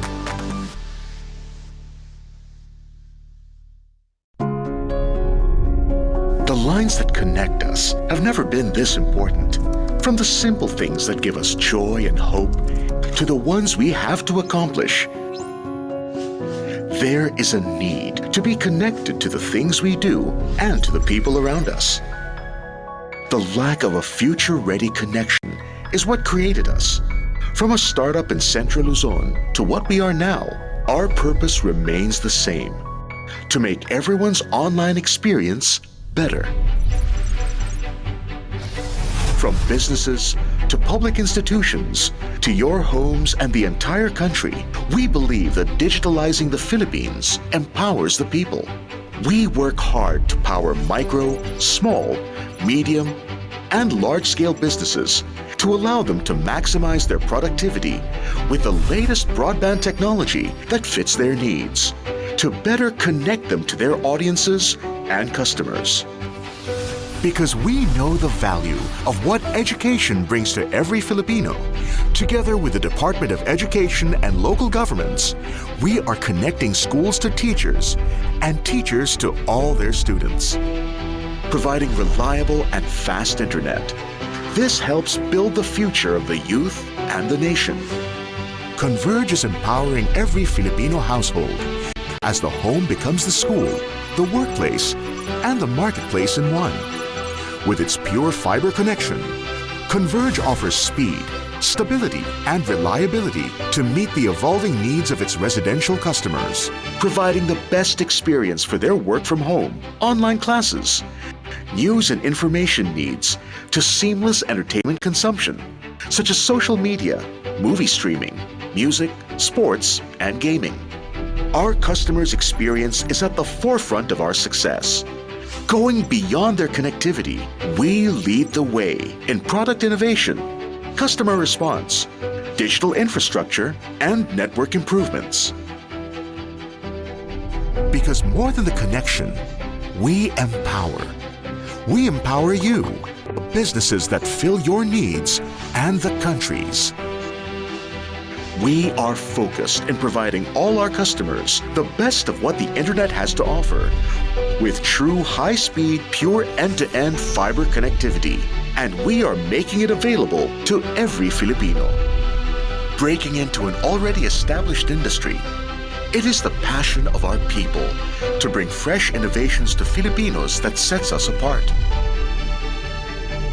The Philippines' need for better internet is evident by our exponential and unrivaled growth, boosting us to have one of the biggest IPOs in the country and transforming us into a world-class broadband provider with the Filipino consumer in mind.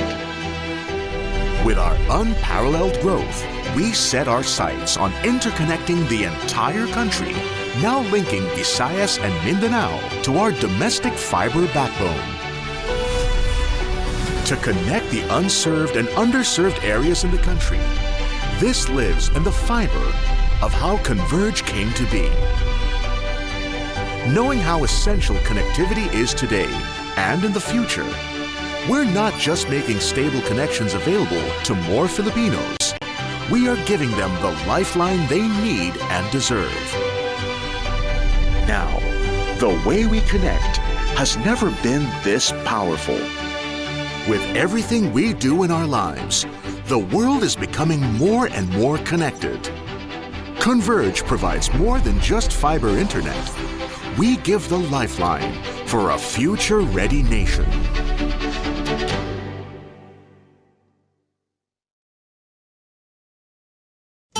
Thank you for calling PLDT. How can I help you?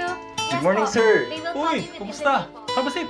Thank you. You came all the way just to give me this. Yes, of course. There's a little I appreciation. really enjoyed your presentation. I'm glad that you enjoyed the presentation, sir. You know, out of all the meetings... Pala yan? Ma'am, kayo po. It's been a while. Thanks, everyone, and stay safe. Bye, guys.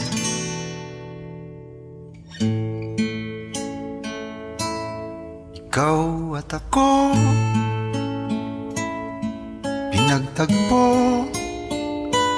nag-usap ang ating puso, nagkasundong magsama habang buhay.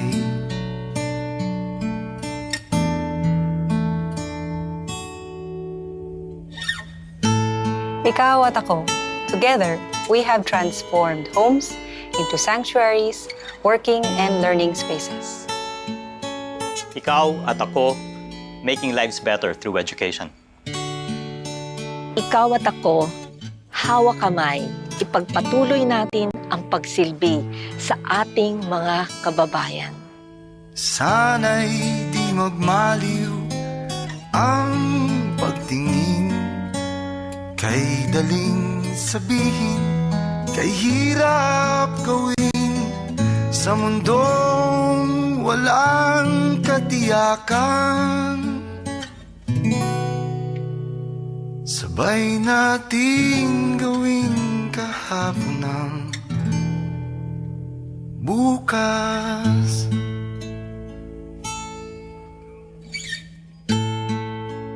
Ikaw at ako, magkasalo sa pag-share ng happiness sa buong bansa. Ikaw at ako, patuloy na nagbibigay ng serbisyo para mapasaya ang mga Pilipino. Ikaw at ako ay magkatuwang sa pagbibigay pag-asa sa bawat Pilipino. Bawat hangad kayang abutin, sa pangambay di paalipin. Basta't ikaw, ako, tayo, magpakailanman. Ikaw at ako, patuloy ang ating serbisyo sa ating mga kababayan. Together, let us make things happen today. Ikaw at ako, magka-partner sa pagsasakatuparan ng ligtas, convenient, at affordable na pagbiyahe ng mga Pilipino, kapiling ang ating mga mahal sa buhay para sa inaasam-asam na better normal.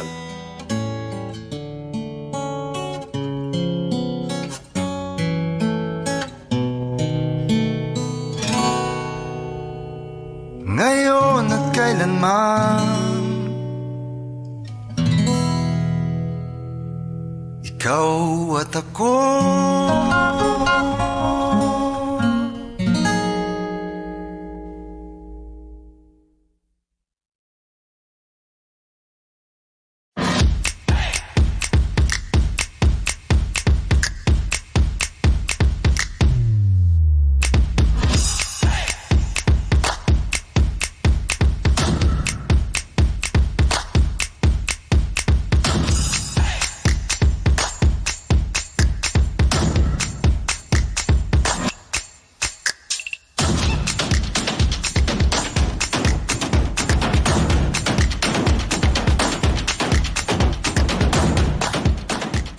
Here's a warm hello from Eastern Communications.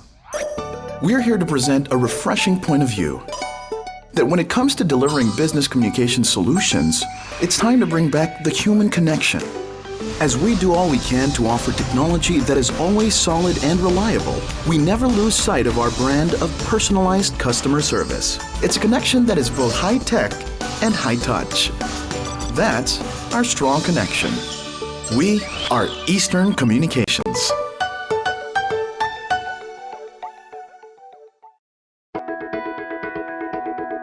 We are an organization intensive in youth, in desires, and in a commitment to take great steps to live the values that unite us. We are a company that listens to a mission and has decided to respond daily to the call.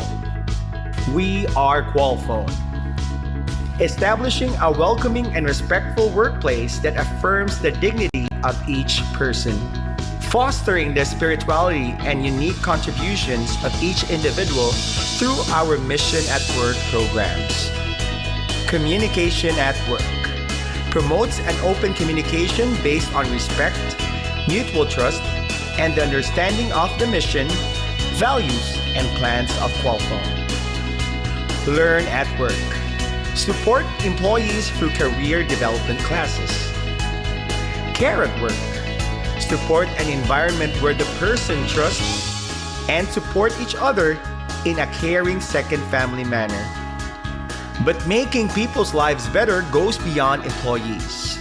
It also refers to employees' families and our communications through our Give at Work program. We support charities and establishments that provide assistance to the underprivileged.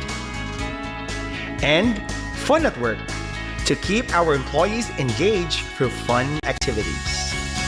Our mission is our call, and we share it with you so that our Stride's values will be an explicit, concrete, and visible commitment to serve and love others. In order to be the best BPO, we make people's lives better.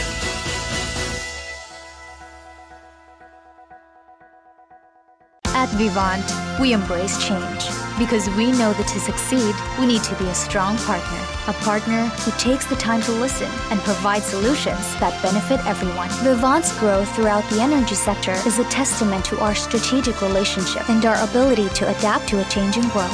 As we expand beyond power, our business model of foresight, cooperation, and adaptability will always push us forward. Vivant, solutions for a changing world.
Ako si Arnold Asis, ang may-ari ng Arnet Agrimarts, at ito ang diskarte ko.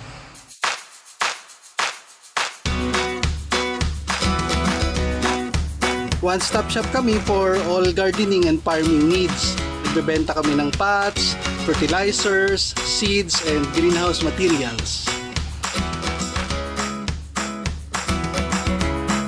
Actually, before Lazada, I have to travel a lot to meet distributor kasi kailangan mo silang puntahan para makabenta ka. So, malimit, malayo ako sa pamilya ko. And kailangan talaga doble-doble yung effort mo para makabenta ka lang. Actually, hindi rin naman ako techie eh. So, wala rin ako masyadong alam sa online. And yun yung maganda kay Lazada kasi marami siyang tools. Nandyan yung Lazada University para lahat ng kailangan mong malaman, madali mong matututunan. And nandyan din yung community of sellers na very much willing tumulong lalo na sa mga bagong sellers. Hindi lang basta nakabawi yung business namin, mas lumaki pa siya ngayon. At kahit mas malaki siya ngayon, mas magaling yung trabaho namin kasi online na lahat. Huwag kayong matakot matuto at sumubok ng bago kasi andyan naman sa Lazada lahat ng kailangan nyo para mag-succeed ang business nyo. Lahat naman siguro tayo nakakapa sa sitwasyon natin ngayon. Pero sa halip na tingnan natin ito bilang problema, maganda siguro tingnan natin bilang opportunity upang mag-adapt at mag-evolve sa pagpapalaganap ng e-commerce sa Pilipinas. Kasi kung kaya ko, kaya niyo rin. Lazada.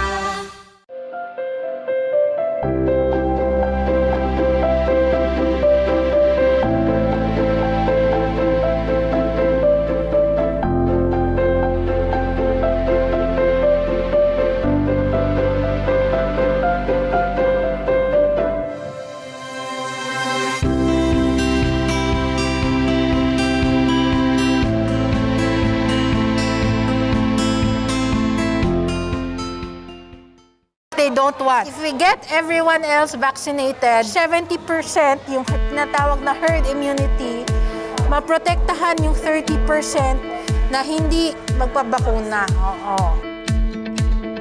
Diyan ang paglaom, sudunga ang kaugmaon sa kanaw-kanaw. Sugdantang pagbangon, dungan natong sugato na